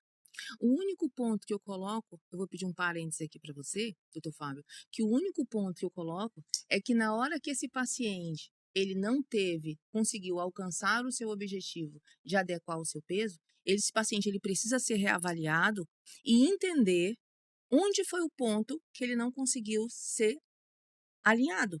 Qual o ponto? Sim. Tá? Por quê? Porque a gente não pode esquecer, esse paciente ele precisa ser muito trabalhado antes de operar. Porque quando o cirurgião vai abordar esse paciente, ele vai abordar o estômago, ele não aborda a cabeça. Então, essa reeducação, ela não vai ser introduzida com a cirurgia. Ela não vai ser. E se você não fizer a mudança, essa mudança que é necessária após a cirurgia, ou dentro desse tratamento clínico, ou após esse tratamento clínico, onde você perdeu 10, 20 quilos, e você já viu a balança, você já está satisfeito com aquele peso e acha que já está prontamente curado, se você não fizer essa mudança dentro desse estilo de vida, você volta a reganhar peso, sendo ele uma cirurgia bariátrica, sendo ele um tratamento clínico, sendo ele uma cirurgia, um balão gástrico. Então, independente do que eu faça, sendo ele uma lipoescultura. Tá? Então, se você não fizer a mudança do estilo de vida, que é um grande marco nesse diferencial, é a sua virada de chave, você vai reganhar peso. Você não vai conseguir adquirir o que você quer. Porque lembrem-se, eu sempre digo para o meu paciente, oi, tudo bem? Converso com ele, e aí depois se eu já interagir com ele, o que eu posso lhe ajudar? Aí ele fala, doutor, eu quero emagrecer. Aí eu sempre lembro, na verdade, você quer saúde. O emagrecimento, ele é consequência do que ele quer. Ele quer disposição, ele quer bem-estar, ele quer poder sentar e ter tranquilidade para conversar com os filhos, ele quer poder correr e não ter dor. Que autoestima. Ele quer autoestima, ela quer se sentir bonita, ele quer se sentir bonito. Então, ele quer saúde. E saúde, ela é um estado de bem-estar e qualidade de vida. Então, a gente tem que pontuar isso para que a gente consiga colocar bem claro para as pessoas que todas elas querem se sentir bem. E sendo ele a bariátrica, ou sendo ele o tratamento clínico, só são ferramentas que se somam para levar esse paciente, de acordo com o quadro clínico desse paciente, a melhor opção como tratamento. Isso, obviamente, como a senhora falou, tem todo um contexto. Tem todo o Tem contexto. todo um contexto, né? Imagina um paciente que chega. Porque eu já pego o paciente, como é que eu posso lhe dizer? Eu tenho uma amostra viciada, Uhum. né? Eu posso dizer isso, eu tenho uma amostra viciada, que é aquele paciente que já chega decidido, que o paciente que chega com cirurgião bariátrico, geralmente ele chega decidido que quer fazer cirurgia bariátrica. Pessoal, esse paciente que chegou com ele decidido que quer fazer cirurgia bariátrica não passou por mim. Doutora, não faça isso. Você ainda tem que discutir lá em casa hoje à noite. Mas, enfim, esse paciente geralmente ele já chega com uma posição muito bem consolidada na cabeça dele sobre a cirurgia bariátrica. Então, ele precisa ter esse contexto todo. Agora, ele vem de uma série de fracassos. Vamos pegar esse paciente que fez aquele passo a passo adequado. Sim. 5 anos de obesidade, Sim. 2 anos de falha de tratamento clínico. É óbvio que ele precisa entender Sim. o que aconteceu com ele. O que eu falo para os meus pacientes, se você achar que a cirurgia bariátrica vai resolver o teu problema, se você vê aqui com essa cabeça, não opere. Tá? Cirurgia bariátrica ela vai lhe ajudar a emagrecer. Ela é mais uma ferramenta muito boa, Dentro mais do uma arsenal. estratégia, mais uma ferramenta dentro do arsenal que nós temos no tratamento dessa doença tão complexa chamada obesidade. Tá? Então, a partir do momento que eu tenho esse entendimento, que eu preciso mudar de vida e usar a cirurgia bariátrica para poder me dar aquilo que às vezes eu não consigo, que é tirar o meu excesso de peso. Às vezes é um paciente que despertou muito tarde. Sim. Imagina um paciente que já despertou com 150 quilos, com Sim. 1,60 m de altura. Sim. Esse paciente precisa de uma bariátrica. É óbvio que ele precisa mudar de vida, senão só a bariátrica não vai Ele resolver o precisa ser problema dele. trabalhado, Ele né? precisa ser Precisa ser trabalhado. trabalhado. A gente não pode esquecer desse ponto, Ele né? precisa ser trabalhado, mas obviamente trabalhado pensando numa cirurgia lá no final, mas do momento que eu decido fazer a cirurgia até a hora do meu ato cirúrgico, eu tenho um hiato aqui muito grande que precisa ser trabalhado. Eu preciso entender que eu preciso mudar de vida, porque se eu não mudar de vida, eu não vou ter resultado diferente. Tem até um jargão aí do pessoal, né? Que se você não tiver, se você espera resultados diferentes fazendo sempre as mesmas coisas, não faz sentido. Então, para que Sim. você tenha resultados diferentes, você precisa fazer coisas diferentes. Isso em tudo. Isso em Isso tudo, em tudo. inclusive na obesidade. Inclusive no tratamento clínico, né? Que a gente está aqui Sim. pontuando, a gente está colocando aqui a ferramenta bariátrica, né? Mas a gente tem os tratamentos clínicos. Então, se você realmente não fizer algo diferente, não trabalhar essa mudança nesse estilo de vida, realmente você não consegue sair desse patamar, dentro desse quadro inflamatório, que é essa obesidade, que é essa pandemia, né? Dessa doença crônica. Então, só para não perder o gancho do raciocínio inicial, que eu falei que nós, cirurgiões e clínicos, somos os responsáveis, às vezes, por esse sentimento de fracasso do paciente, porque às vezes a gente se degladia em relação ao que é a melhor estratégia. Né? Então, eu não tenho o melhor tratamento, eu tenho o melhor paciente para aquele tratamento. Tem O que diferencial vai ser a indicação. indicação. Eu tenho um paciente que às vezes chega comigo para fazer cirurgia bariátrica, que eu sei que Sim. ele não está preparado para poder fazer uma cirurgia bariátrica, ou que a melhor opção para ele não é bariátrica. Eu preciso encaminhar ele para o tratamento clínico, assim como vice-versa, eu sei que muitas vezes acontece. Então, eu não tenho o melhor tratamento, eu tenho o melhor paciente que se encaixa em determinado tipo de tratamento, em determinado momento da tua vida. Tá? Então, se a gente conseguir passar esse conceito para os pacientes, eles vão chegar menos frustrados. Passar e ouvir, né? E ouvir o que o Isso, e paciente, ouvir né? o que o Porque paciente hoje tem. com a internet, com os meios, né, que a gente tem hoje, o paciente já chega muitas vezes informado, Informado. muito bem informado E a um uma dos consulta. nossos propósitos desse podcast é Já exatamente isso, exatamente fazer isso, com que o trazer. paciente já chegue mais bem instruído. Porque é o que eu falo, se você tem instrução, fica muito mais fácil. Sim, o O conhecimento conhecimento liberta. liberta, O né? O conhecimento conhecimento. liberta. Tá? E vamos para a quarta e última objeção, doutora Patrícia, que é o que eu sempre falo, que tá, essa terceira e quarta Uhum. tá relacionada uma com a outra, que saiu uma pesquisa recente de que 40 a 50% dos pacientes que não operam, eles não operam porque ele tem medo da bariátrica, ele não opera porque ele tem medo, acha que vai tomar remédio pro resto da vida, ele não opera porque ele é frustrado com os tratamentos anteriores dele, não. senhora sabe por que que eles não operam? Hum, Porque eles têm medo de mudar. mudar de vida. Esse é o grande problema. Muitos pacientes, eles têm medo de mudar de vida. Eles entendem e eles sabem que eles precisam fazer uma cirurgia, que eles precisam de algo mais radical na vida deles, mas a partir daquele momento eles também não podem continuar fazendo tudo que fizeram a vida inteira. E nem sempre a gente quer mudar de vida. Quem aqui não tem um problema comportamental? Quem aqui na vida nunca teve um problema comportamental e que teve dificuldade de mudar esse Sim, comportamento porque sim. sabia que tinha que mudar algumas coisas? Então, isso é natural do ser É humano. natural, toda vez que nós saímos da nossa zona de conforto, se incomoda. Se Se incomoda. Então, incomoda. se eu sei que eu preciso fazer uma cirurgia ou fazer um tratamento clínico para emagrecer, mas eu tenho que parar de tomar mais refrigerante, eu tenho que diminuir a minha cerveja do final de semana, eu tenho que diminuir a minha quantidade de doce, eu tenho que criar coragem de acordar mais cedo ou no final do dia para uma academia ou fazer alguma coisa de atividade física que me seja interessante. Muitas vezes eu não quero isso. Sim, sim, sim. Muitas vezes eu não estou preparado para isso, tá? Então, precisa realmente de maturidade. Mas a maturidade, pessoal, vai vir quando? Quando vocês aprofundarem mais nos assuntos, aprofundarem mais na doença obesidade, que vocês vão conseguir entender melhor qual o melhor caminho para Isso vocês. mesmo. Então, doutora Patrícia, nós já falamos sobre, já explicamos para os nossos seguidores aí o que é obesidade, como diagnosticar, quando operar, quando não operar, as relações das objeções e tudo mais. E eu gosto sempre de dar exemplos, que quando a gente conta exemplos ou dá história, o paciente, as pessoas conseguem entender melhor, Até enxergar, né? enxergar melhor, Enxergar, tá? enxergar. Chegou um paciente essa semana que passou para mim, Uhum, com toda a indicação clássica de cirurgia bariátrica, MC de 45, uhum. tá? MC de 45, hipertenso, não nada descontrolado demais, não. Meia idade, mais ou menos uns 47, 48 anos de idade. Mas ele sentou na minha frente e falou assim: doutor, eu já vi muitos vídeos seus, eu sei que eu preciso fazer cirurgia bariátrica. Doutor, eu não quero me operar. Eu tenho medo, eu não quero operar. Eu tenho pavor, eu nunca fiz uma cirurgia na minha vida. Uhum.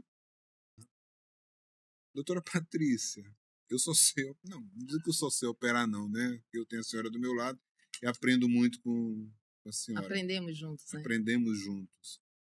Mas eu queria saber o que, que eu faço com esse paciente, qual a alternativa que eu tenho para esse paciente, o que se tem de novo no mercado que a gente consegue trazer e oferecer de melhor para esse paciente que tem indicação de cirurgia bariátrica, mas seja lá qual motivo for, ele não quer ser operado.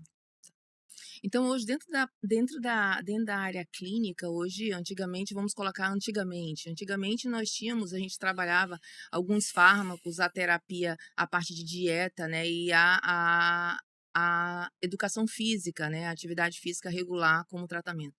Hoje, pessoal, nós temos várias opções, né? A gente tem aí um arsenal imenso de fármacos, onde a gente associa com algumas terapias, onde a gente vai ter um resultado muito significativo, né? Você sabe, Dr. Fábio é um paciente meu, né? É um paciente onde tinha indicação de bariátrica, era um paciente obeso, grau 2, e era um paciente também Isso. hipertenso. Então, ele estava dentro daquele quadro lá de obesidade grau 2 com comorbidade. Hoje, ele é um paciente que ele está fora desse quadro de comorbidade, após a avaliação, é óbvio que essa avaliação precisa ser do cardiologista, e justamente também com um quadro de um percentual de gordura fora dessa indicação para obesidade, por mais se ele Que o quisesse MC que o MC diga que ele é obeso, ele está fora dessa estrutura corporal para a obesidade. Então, o que nós teríamos para esse paciente? A primeira coisa que a gente precisa fazer é ouvir esse paciente, para entendermos quais os pontos nevrálgicos que esse paciente tem mais dificuldade. Esse paciente tem dificuldade na alimentação, na adesão alimentar, na mudança. Então, se esse paciente tem dificuldade nessa mudança alimentar, ela não precisa ser de forma radical. ela pode ser e ela deve ser de uma forma equilibrada, obedecendo o padrão aquisitivo dele, obedecendo o dia a dia dele, obedecendo os horários de trabalho dele, entendendo esse paciente. Entendê-lo, fazer algo personalizado, vai fazer uma grande diferença dentro desse tratamento. Segundo ponto, doutor Fábio, é entender com esse paciente qual tipo de atividade ele gosta, porque não adianta você dizer assim, olha, vamos começar a fazer atividade física, o senhor tem que ir para uma academia. Às vezes esse paciente não gosta Não se daquele sente bem. não se sente bem, aquele ambiente com muita música, com muitas pessoas, ele não gosta. Às vezes ele quer fazer uma caminhada. Então entenda esse paciente. Faça com que ele consiga trabalhar pequenos passos, mas que sejam passos regulares, de acordo, que aquele horário que ele vai reservar para ele vai ser um horário onde ele vai praticar e aquilo ali é obrigatório para ele, ele não pode, é intransferível aquele horário que ele vai reservar para ele. 3 coisas diferentes que eu coloco aqui, pessoal. Ciclo circadiano, o sono, nosso sono, ele tem total relação com a obesidade. Hoje os estudos mostram que esse ciclo circadiano, que ele é controlado, eu até fiz um stories pelo um relógiozinho mestre, e esse relógio mestre, ele é obedecido ali, alinhado ali com 2 periféricos, onde ele é influenciado, pessoal, temperatura, luz e comportamento. Eu vou colocar aqui 2, luz, como, Patrícia? Hoje é muito comum um celular que é de mão. Pronto, ali tem um estímulo de luz. Noturno, né? Noturno. Você está ali deitado e aquela luz ali está ali estimulando. Na rede social ali. Passa. Vem do vídeo lá do Dr. Fábio, da doutora Patrícia. Nós temos ali televisão, coloca a TV dentro do quarto, coloca ali o computador, então aquilo ali é um estímulo à luz que vai fazer o quê? Vai atrapalhar seu sono. Esse sono mal dormido tá uma alteração no cortisol. Esse cortisol no final do dia, nesse dia, você vai ter o quê? Retenção hídrica, você vai estar mais inchado, vai ter relação com essa balança. E o horário da comida, doutora? O horário da comida, comportamento, nós não fomos feitos para comer à noite. Seria um outro podcast só para a gente falar disso, mas nós não fomos feitos para comer à noite. Você vai sobrecarregar, você vai começar com refluxo, deitar, começar a queimar a garganta, porque tem refluxo, porque o horário que era para ele parar, aquela máquina parar, ela tem que estar o quê? Trabalhando para que ela consiga eliminar aquela glicose que é ali que está sendo absorvida e liberada dentro da corrente sanguínea. Outro ponto, microbiota intestinal. Dê atenção a essa microbiota, ela tem total relação com o seu psicológico.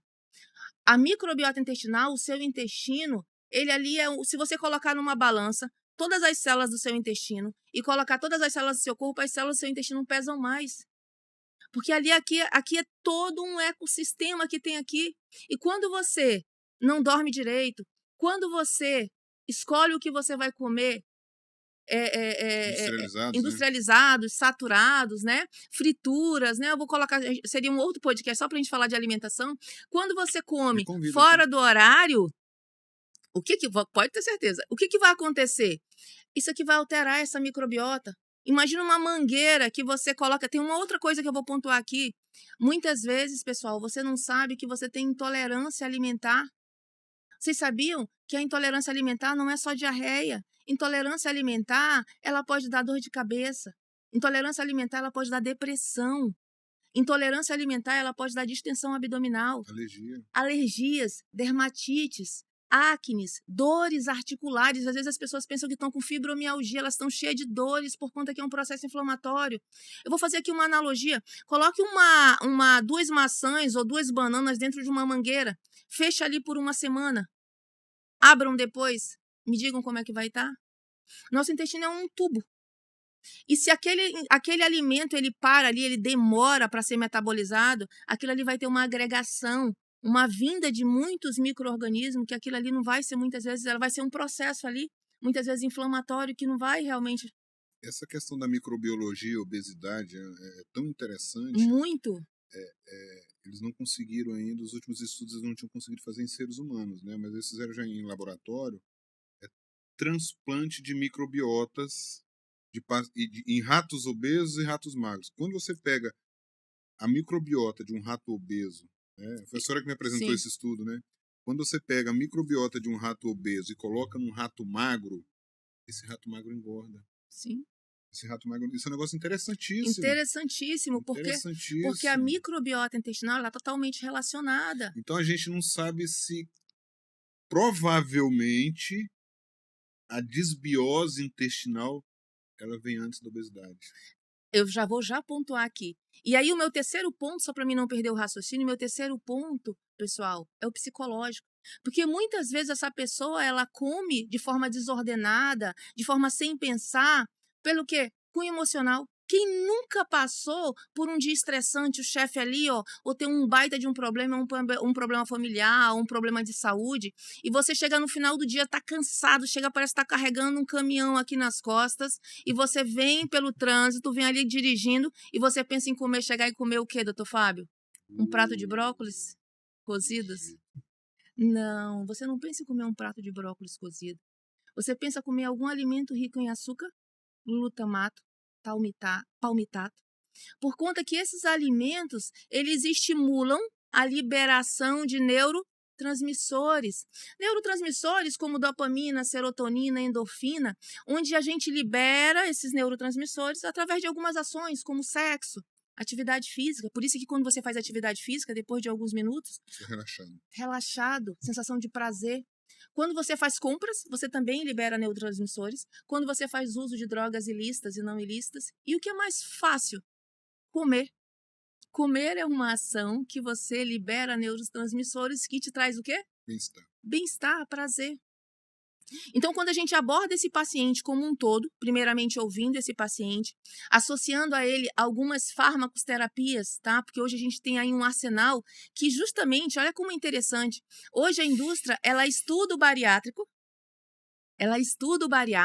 O que acontece quando aquele estômago ele é grampeado? O que acontece quando aquele duodeno é isolado? O que acontece para que esse paciente ele faça essa perda de peso? Porque ela não é só restritiva, ela é metabólica, ela tem muita interação hormonal ali. Então, hoje nós temos um fármaco, uma medicação, que é o Ozempic. É uma semaglutida, um análogo de GLP-1, onde ela faz essa mesma simulação de uma bariátrica, dando saciedade. E agora já teve o lançamento nos Estados Unidos do Tirzepatide. Ele é uma substância, hoje é um fármaco, que ele vai simular a perda de uma bariátrica, onde ele vai trazer o GLP-1 e o GIP, onde você vai ter um maior aumento de saciedade e uma maior perda de peso com análogo. Então, você vai ter uma redução, porque o que a bariátrica faz? Ela faz uma redução no seu consumo calórico, uma redução do metabolismo. O que essas novas medicações elas estão trazendo? Uma redução do seu consumo calórico e um aumento no seu metabolismo. Será que a bariátrica... perde massa magra? Será que a bariátrica... Calma, doutor Fábio. Será que a bariátrica está com seus dias contados? Opa! Mas vamos lá, pessoal. Brincadeiras à parte, o que ela fala? Que, na verdade, a gente está brincando aqui, mas são outras ferramentas nesse arsenal que nós temos contra essa pandemia que é a obesidade. Então, aqui nós não podemos generalizar, porque o que vai fazer o diferencial e de forma assertiva nesse paciente é a indicação. A indicação no qual esse paciente vai ter, porque se ele não tiver condições de trabalhar essas medicações, são esses fármacos que não são baratos, não é somente o Ozempic ou o Saxenda, né, ou um Tirzepatide, nós temos ainda que fazer vários outros mecanismos, porque nós estamos trabalhando com uma doença crônica e multifatorial. Nós precisamos de fármacos que façam bloqueio central. Nós precisamos de fármacos que façam a redução de AMPK cíclico, a redução de leptina, a redução de insulina, a redução, a ajuste dessa desbiose, porque todo obeso, até que se prove o contrário, ele tem uma desbiose. E aí, junto com isso, hoje a gente tem algumas terapias como a soroterapia, onde você faz a infusão de forma endovenosa ou de forma intramuscular de antioxidantes, minerais, vitaminas, onde vai ajudar no processo de desinflamação desse organismo para que você tenha uma perda de peso melhor, saudável, com um trabalho em conjunto, porque na verdade ele não é mágico. Então, Patrícia, o Ozempic sozinho, ou a soroterapia sozinha, ou a dieta sozinha, não, é um conjunto. Protocolo. É um protocolo. É a soroterapia com as medicações, por conta que a gente tem aqui esteatose, a gente tem diabetes, a gente tem a pressão alta, a gente tem a dislipidemia. Então, são os fármacos, a farmacoterapia, o trabalho pontuando aqui a parte do sono, a gente tem que tratar esse intestino, a gente tem que entender esse paciente, como é que ele vai se alimentar dentro do poder aquisitivo dele, da rotina dele, e a gente precisa trabalhar o quê? Atividade física, de acordo com o que o paciente consegue se praticar, porque você também não pode pedir para um paciente que é obeso, grau 3, fazer caminhadas. Se você não parou e escutou se esse paciente tem dores no joelho.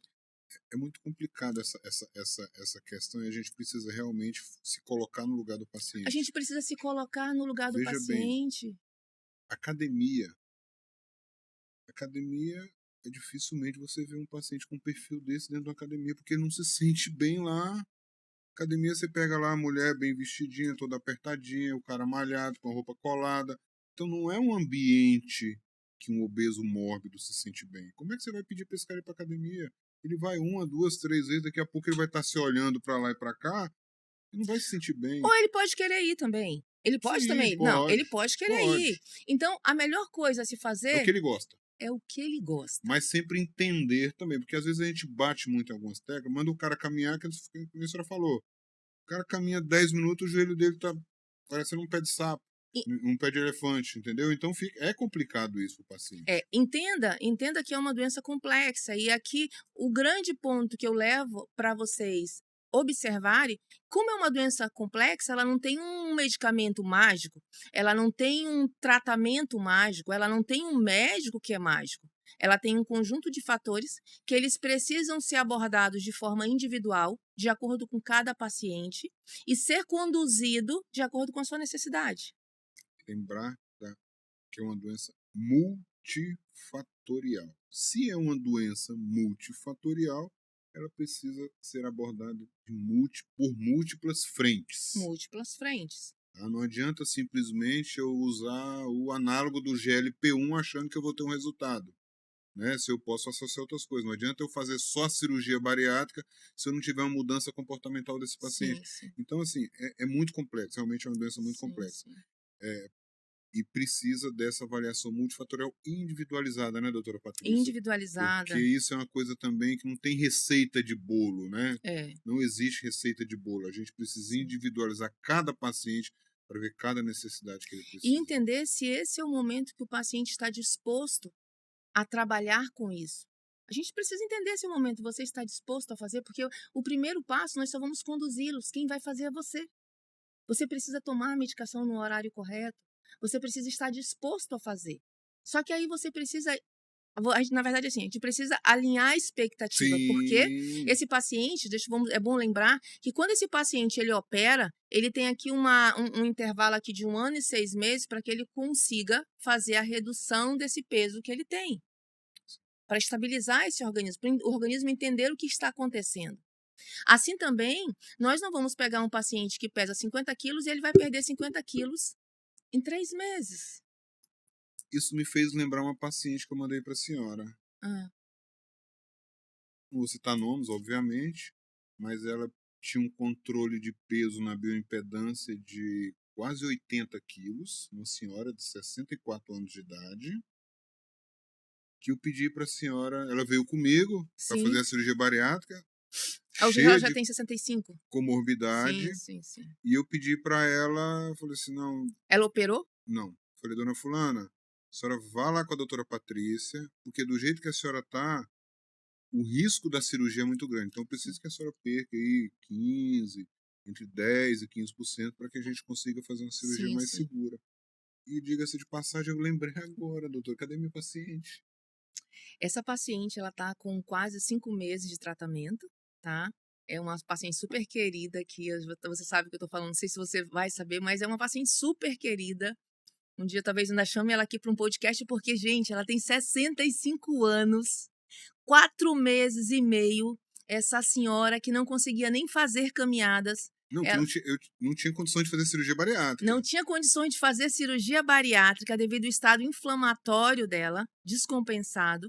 Essa paciente, em 4 meses e meio, já perdeu quase não, ela perdeu 24 quilos. Eu vou vê-la sexta-feira, eu posso até ver se ela consegue gravar para a gente comentar. Ela já perdeu, a gente vai trabalhar em mais ou menos uns 5 meses, com 65 anos, um excelente resultado. E é um desafio, né? É um desafio tanto para a senhora quanto para a gente, porque é uma paciente com 65 anos de idade, aqui no limite para cirurgia bariátrica, já cheio de comorbidades, e eu fui muito real com ela. Eu falei assim, eu não tenho condições de lhe operar, Sim, porque o risco de eu colocar a senhora na mesa cirúrgica e ter um desfecho ruim é altíssimo, sim, sim, sim. né? Então, Assim como a gente já teve também outros pacientes que não queriam fazer o processo de eh, tratamento clínico, né? Porque ele precisava de um tempo, tinha um ponto X que ele iria viajar, mas estava muito consciente, já com mais de 5 anos, durante todo um histórico de falhas de tratamentos. E é um paciente que ele decide operar. E ele vai seguro, sabendo o que ele quer, consciente que ele precisa de uma mudança. Porque aqui a gente não está colocando, né, nenhum melhor, nenhum outro melhor.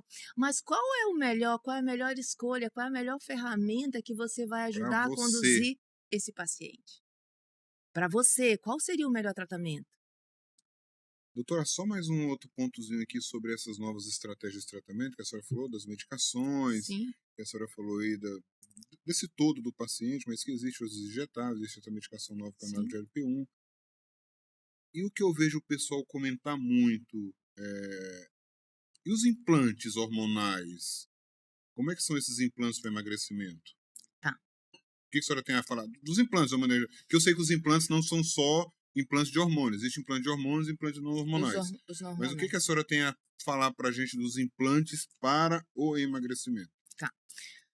Pacientes feminino, a gente não recomenda, tá, o uso de implantes hormonais para esse paciente, porque não é o momento de a gente trabalhar com a reposição hormonal, por conta que algumas análogos de testosterona, gestrinona, vai ajudar a fazer o quê? Essa paciente, primeiramente, ela precisa de uma avaliação para saber, essa avaliação vai depender da idade dela. Vamos pontuar isso, né? Sim, claro. Então, ela precisa de uma avaliação prévia. Essa avaliação depende da idade. Então, uma paciente de 35, uma paciente de 40, uma paciente de 50 anos são avaliados diferentemente porque elas têm taxas hormonais diferentes, elas estão em diferentes fases da Fase da vida, vida. né? Então, essas pacientes, ela vai definir, de acordo com a avaliação dessa paciente, ela vai precisar de uma gestrinona somente, por exemplo. Essa paciente que vai usar gestrinona, se ela estiver dentro de um quadro de obesidade, é uma paciente que ela não vai favorecer muito ela. Porque ela vai fazer um ganho de massa muscular, isso vai interferir na balança, e essa paciente não vai se sentir bem. Vai aumentar o peso Vai na aumentar o balança. peso na balança, ela vai se sentir incomodada. Então, é preferível que você emagreça essa paciente e aí Sem posteriormente, implante, sem sem hormônio, sem implante, nada. sem hormônio, e aí posteriormente você faz. Avalia a necessidade individual para cada paciente. Porque o tratamento clínico para emagrecer uma paciente feminina, ela não tem aqui uso de hormônio. Porque é recomendado que você não use hormônio dentro desse emagrecimento, somente posterior. Tá? Então, o que nós podemos usar de implantes dentro desse processo de emagrecimento? NAD, uma nicotinamida, que é uma coenzima Q10, que trabalha na produção e no aumento de mitocôndrias dentro dessas células, onde ele vai trabalhar como principal função a energia Dá celular, energia para o dar paciente. energia celular. Ele vai dar energia, disposição, queima de gordura. Então, ele vai trabalhar porque ele é um Porque se potente. eu tenho energia, se eu tenho disposição, eu acordo cedo, eu vou trabalhar, eu vou malhar, eu tô corriqueiramente ele queimando energia Ele que traz trabalha, quer disposição. dizer, ele vai ser ela é uma ótima ferramenta contra a fadiga. Pronto. Não é que ela ajuda a emagrecer. Se eu tomar uma nicotinamida e ficar deitado o dia inteiro, comendo do mesmo jeito, não muda nada. Não muda nada. Pô, achei que eu podia botar um implantezinho desse aqui, ó. Emagreça-me. Emagreça. Não. Não funciona dessa maneira. Não existe nada mágico. Tudo vai depender de você. Tudo vai depender, e aí ele precisa, batendo mais uma vez, ela precisa ser avaliado para saber se aquela indicação, se aquela ferramenta, se aquele tratamento seria o mais adequado para você. Perfeito, doutora Patrícia, perfeito. Muito bom essa sua analogia aí, hein? Colocar o implante e ficar deitado, hein? Aí eu ia falar, esse aí acaba com a bariátrica. Tem. Se apareceu desse um dia, deixa eu falar. essas outras a senhora falou aí, eu sei que não vai conseguir acabar não. Mas se apareceu, consegui botar um implantezinho aqui, eu falar, deitado, agora eu tô aqui. Deitado, né? Respirando, né? Não preciso emagrecer, ou não preciso ir pra academia, não preciso fazer dieta, isso vai me emagrecer, putz. Aí esse aí eu tenho que aprender a usar, que esse aí vai acabar com a bariátrica. Não, mas ele ainda não apareceu, eu acho que dificilmente vai aparecer. Mas o que eu acho? Eu acho que não vai acabar a bariátrica. Eu acho que a bariátrica, ela vai ser, antigamente, alguns anos atrás, sem essa evolução que nós tivemos dentro dessa parte de farmacoterapia, nós não tínhamos uma outra opção Sim, mais promissora, né? Mais a longo prazo, a médio e longo prazo, mais eficaz para a obesidade do que a bariátrica. Nós não tínhamos. e ainda não tem. Do ponto de vista de manutenção de perda de peso, todos os estudos esmagadora Esse esmagadora Dora, é para me segurar o que eu penso. Mas eu vou colocar não, meu ponto de vista. não, veja Tudo bem, eu bem, respeito os não, veja estudos. bem, os estudos mostram, a gente começou a duelar agora, né? Então a Não, gente tem até que calma. diminuir o tom aqui, Não, senão calma. O hoje, Ebran já fica até nervoso ali do outro lado. quando fica tranquilo aí, tá, Ebran, que a gente não vai se pegar aqui não. Quando a gente pensa em grandes obesos, Sim. tá? Sim, não. Quando a gente pensa em grandes obesos, Grandes obesidade grau eu diria 3, obesidade grau 3. para Hoje, cima, com resultado a médio e longo prazo, com controle das sim. comorbidades, Hoje não tem, não tem nada ainda não. que dê tanta sustentação, inclusive para o próprio diabetes, que é uma coisa que também a cirurgia metabólica também supera todos os fármacos, ainda quando se pensa em médio e longo Ainda prazo. supera. Mas eu queria pontuar aqui uma coisa muito importante que eu vejo dentro do nosso dia a dia. As pessoas, quando elas fazem as bariátricas, o paciente, e é uma grande dor nossa, eu acho que de todos os serviços, tá? É a não continuidade do acompanhamento pós-operatório desse paciente. Por quê? Porque o paciente, quando ele opera, ele só vê balança. Então, ele chegou ao peso dele ali, pronto. Ele ainda continua com aquela mentalidade, primeiramente, que ele não precisa mais, muitas vezes, suplementar. Ele já chega de volta ao consultório, já com muita queda de cabelo, às vezes com perda dentária, às vezes com muita perda, com quadro de sarcopenias, desnutrido, ou muitas vezes fadigado, crônico, todo inflamado, porque ele não deu continuidade, não fez o trabalho da microbiota intestinal desse paciente. Então, a gente percebe-se muito isso. Outro ponto, o paciente ele não faz o acompanhamento psicológico. O corpo dele, a mente dele, não acompanha de forma tão rápida essa mudança corporal. E ele não faz, ele acha que ele só precisou da psicóloga, do acompanhamento psicológico só para dar o laudo. Só para dar o laudo, E vê né? muito isso. A gente vê muito isso. E aí a gente percebe, muitas vezes, que esse paciente realmente ele não entendeu. Ele não entendeu porque ele fez a cirurgia bariátrica, ela não vai resolver os problemas dele. É só uma ferramenta. Como aquele medicamento, como o Ozempic. É só uma ferramenta. E esse paciente, ele precisa, quando ele é hipertenso, ou quando ela está grávida, gestante, ela vai todo mês no cardiologista, todo ano no cardiologista. Ele vai todo mês no obstetra. Aquele paciente que faz a bariátrica, ela precisa entender que ela precisa fazer o quê? Um acompanhamento pós-operatório, porque ela precisa tratar o psicológico, ela precisa tratar o nutricional. Muitas vezes esse paciente ele não se percebe, eu como pouquinho, mas ele come pouquinho totalmente errado. É o Várias vezes ao beliscador dia. várias vezes ao dia. Ou aquele paciente, ele tem distúrbios psicológicos? Tem. Sim. Algumas patologias que a gente também, eu não vou abrir aqui, né, que a gente pode fazer em outro momento, que isso leva posteriormente, depois de 5 anos, 6 anos, o quê? O reganho de peso. E esse paciente, ele vai colocar a culpa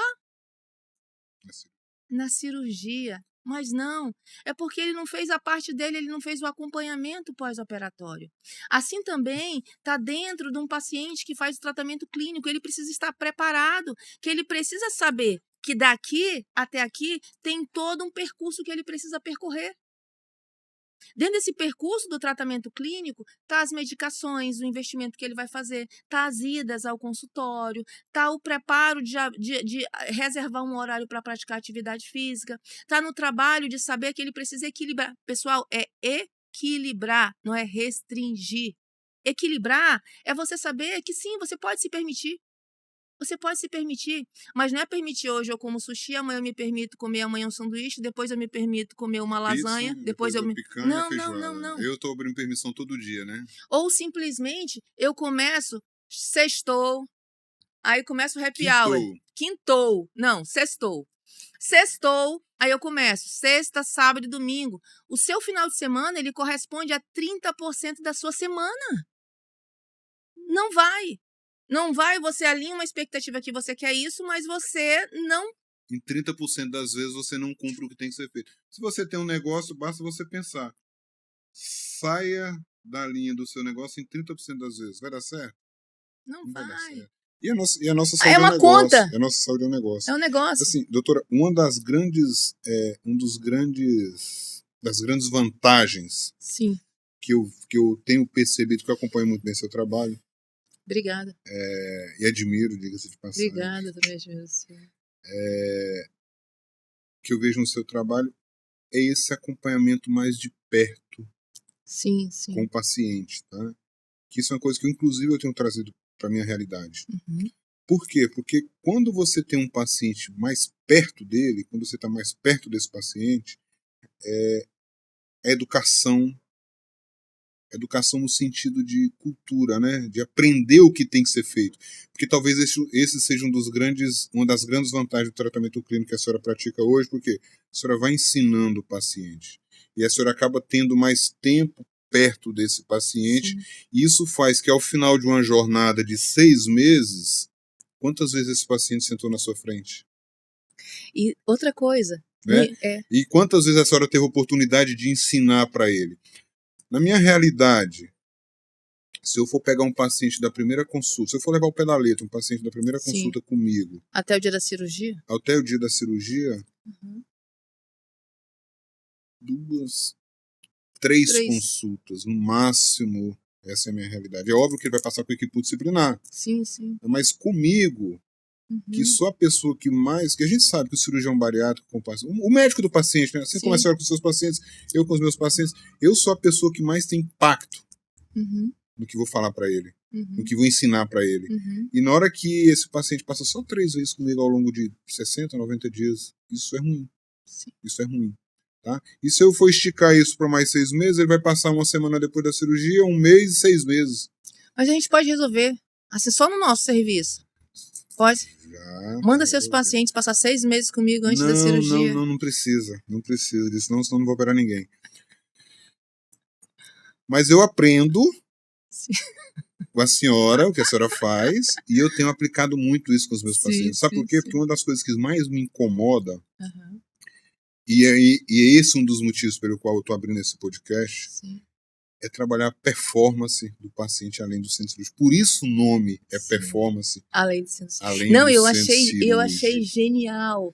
Porque esse acompanhamento que você vai dar de mais próximo do seu paciente após o centro cirúrgico vai fazer uma grande diferença no acompanhamento que ele vai entender. Porque imagina. Eu não tenho dúvida. Porque o resultado da perda de peso, ela vem. Ela vem porque ele está operado, ele vai emagrecer. Ele vai emagrecer. Agora, aprender... Agora entenda que em uma consulta, 2 consultas, 3 consultas você acha que você vai conseguir. Não. Você acha que você vai ter a capacidade de em 3 consultas conseguir mudar todo um homem de 40 anos? Jamais. Nós estamos aqui o quê? 2 horas? Mais de 2 horas já, né? Não, a gente não falou ainda 2 horas. Eu acho que já. É porque a senhora não viu o tempo passar. Depois você quiser cortar isso da edição, você pode cortar. Mas enfim, nós já estamos aqui há bastante tempo, né? E o Abraham tá até com triste, já tá triste ali. Tadinho. E o que acontece? Simplesmente para falar se eu opero ou se eu não opero.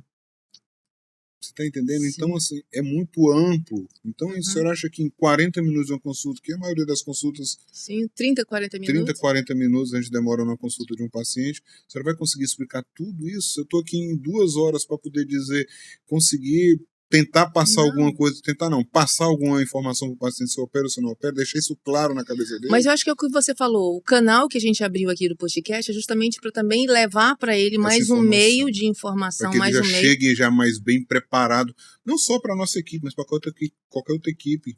De qualquer cidade, de qualquer estado, de qualquer país que ele vai operar. De qualquer país, porque na verdade é trabalhar a importância disso. Informações. A importância dessa informação chegar a esclarecer de acordo com o paciente o que é melhor para ele. Então, assim, vendo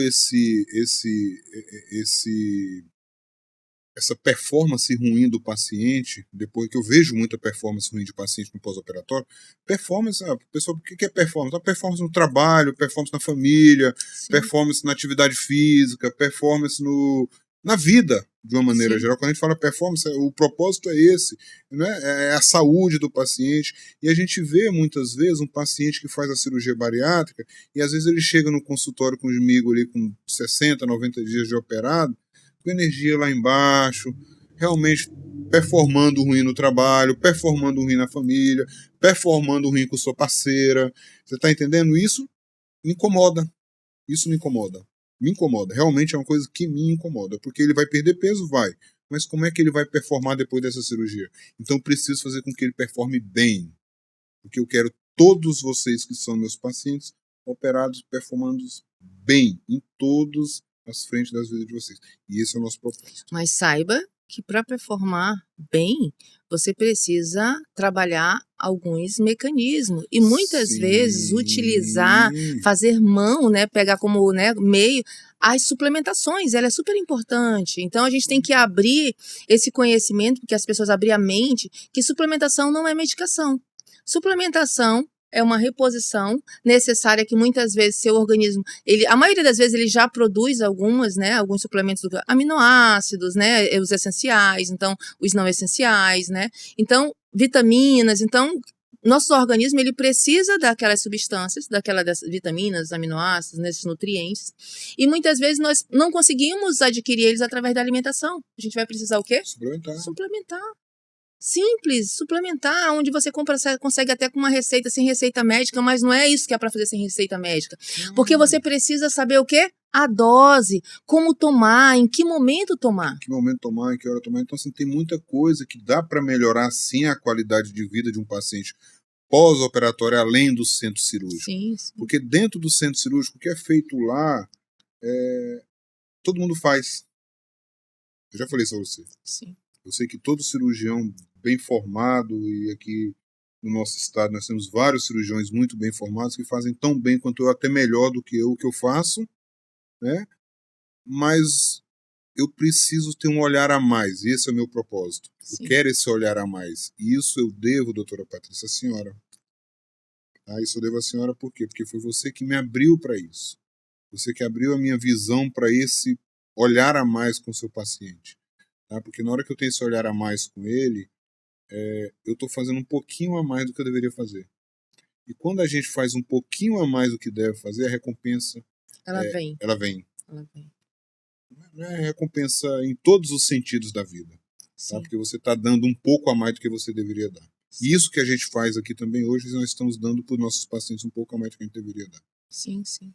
Eu acho que a busca de chegar aqui, trazer, buscar um estúdio, buscar um profissional para trazer uma informação para vocês de qualidade, uma informação que vocês consigam aplicar no dia a dia de vocês, particularidades da nossa família, abrir para vocês.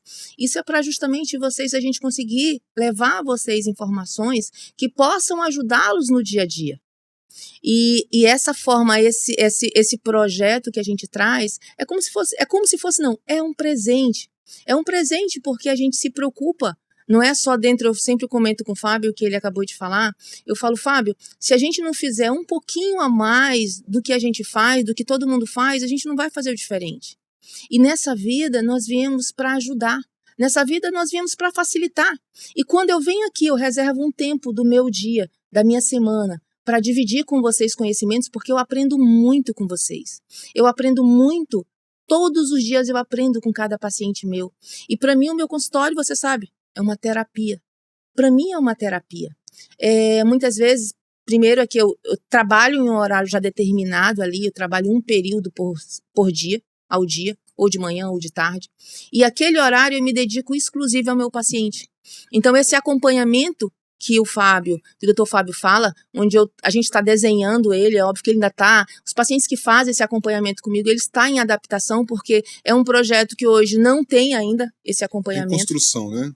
Ele está em construção e, com certeza, a gente está trazendo meios, pessoas para melhorá-lo ainda mais, porque a ideia é realmente trazer um acompanhamento diferenciado, porque esse aprendizado que ele é feito ali dia a dia durante esse processo, ele vai fazer um grande diferencial, ensinar você que você realmente precisa mudar de estilo de vida para fazer com que você atinja o que você precisa, saúde. E como é que é, o que eu preciso fazer, Patrícia, para adquirir saúde?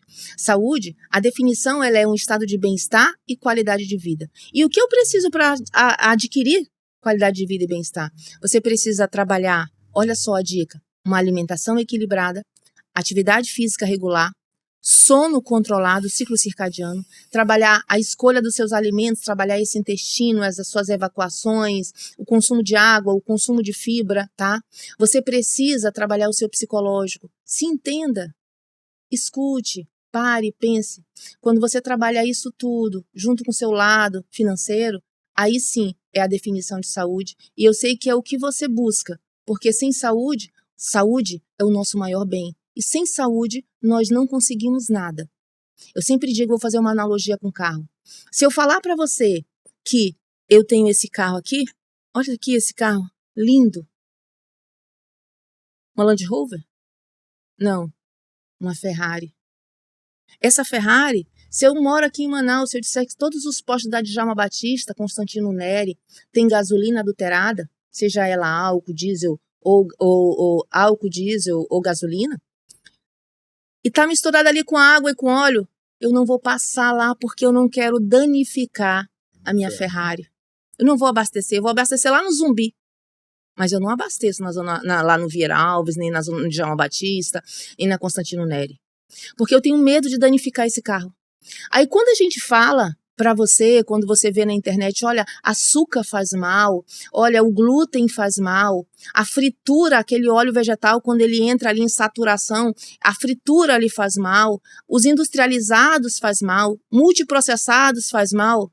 Fala agora, daqui a pouco você tá lá comendo.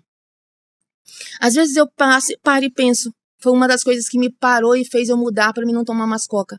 Então quer dizer que eu tenho mais cuidado com esse carro, que é um supérfluo para mim, porque se eu não tiver saúde, eu não consigo nem dirigir a minha Ferrari que eu tanto gosto. Então, o seu maior bem não é o material, o seu maior bem é você, e você precisa estar saudável. Muito obrigada, doutor Fábio. Muito bem, doutora Patrícia, parabéns. Tá? Muito obrigado Muito obrigada pela sua presença aqui, eu acho que foi muito esclarecedor. Não poderia ser melhor, na verdade, o nosso primeiro episódio não sermos... primeiro episódio não ser nós juntos. Dois juntos, né? Sim, sim. Teremos dois canais distintos. Sim. Muitas vezes juntos, porém distintos, né? E sigam aí nas nossas redes sociais, no canal do YouTube que nós estamos lançando. Não esqueçam realmente de indicar para aquela pessoa que você sabe que precisa de escutar isso que você acabou de escutar aqui. Tá? Que tem muita gente que a gente sabe que precisa. Nós vamos falar sobre a minha parte mais focado na cirurgia bariátrica. O meu é mais parte no tratamento clínico, voltado para um emagrecimento saudável e alta performance. Mas eu quero focar também nessa parte do pós-operatório do paciente, nessa performance desse paciente no pós-operatório. Esse primeiro episódio que a gente fez é Opera ou não opera. Ou não opera. É nossa primeira parte porque tem vários quadros, né? Isso, tem vários outros que a gente vai estar lançando aí para vocês. E ao longo desse ano esse resto de 2022 e 2023, nós vamos estar muitas novidades aí para vocês aqui nesse canal, junto com o Dr. Fábio, a doutora Patrícia. Muito obrigado pela audiência de vocês. Fique com a gente, continue nos acompanhando. E até a próxima.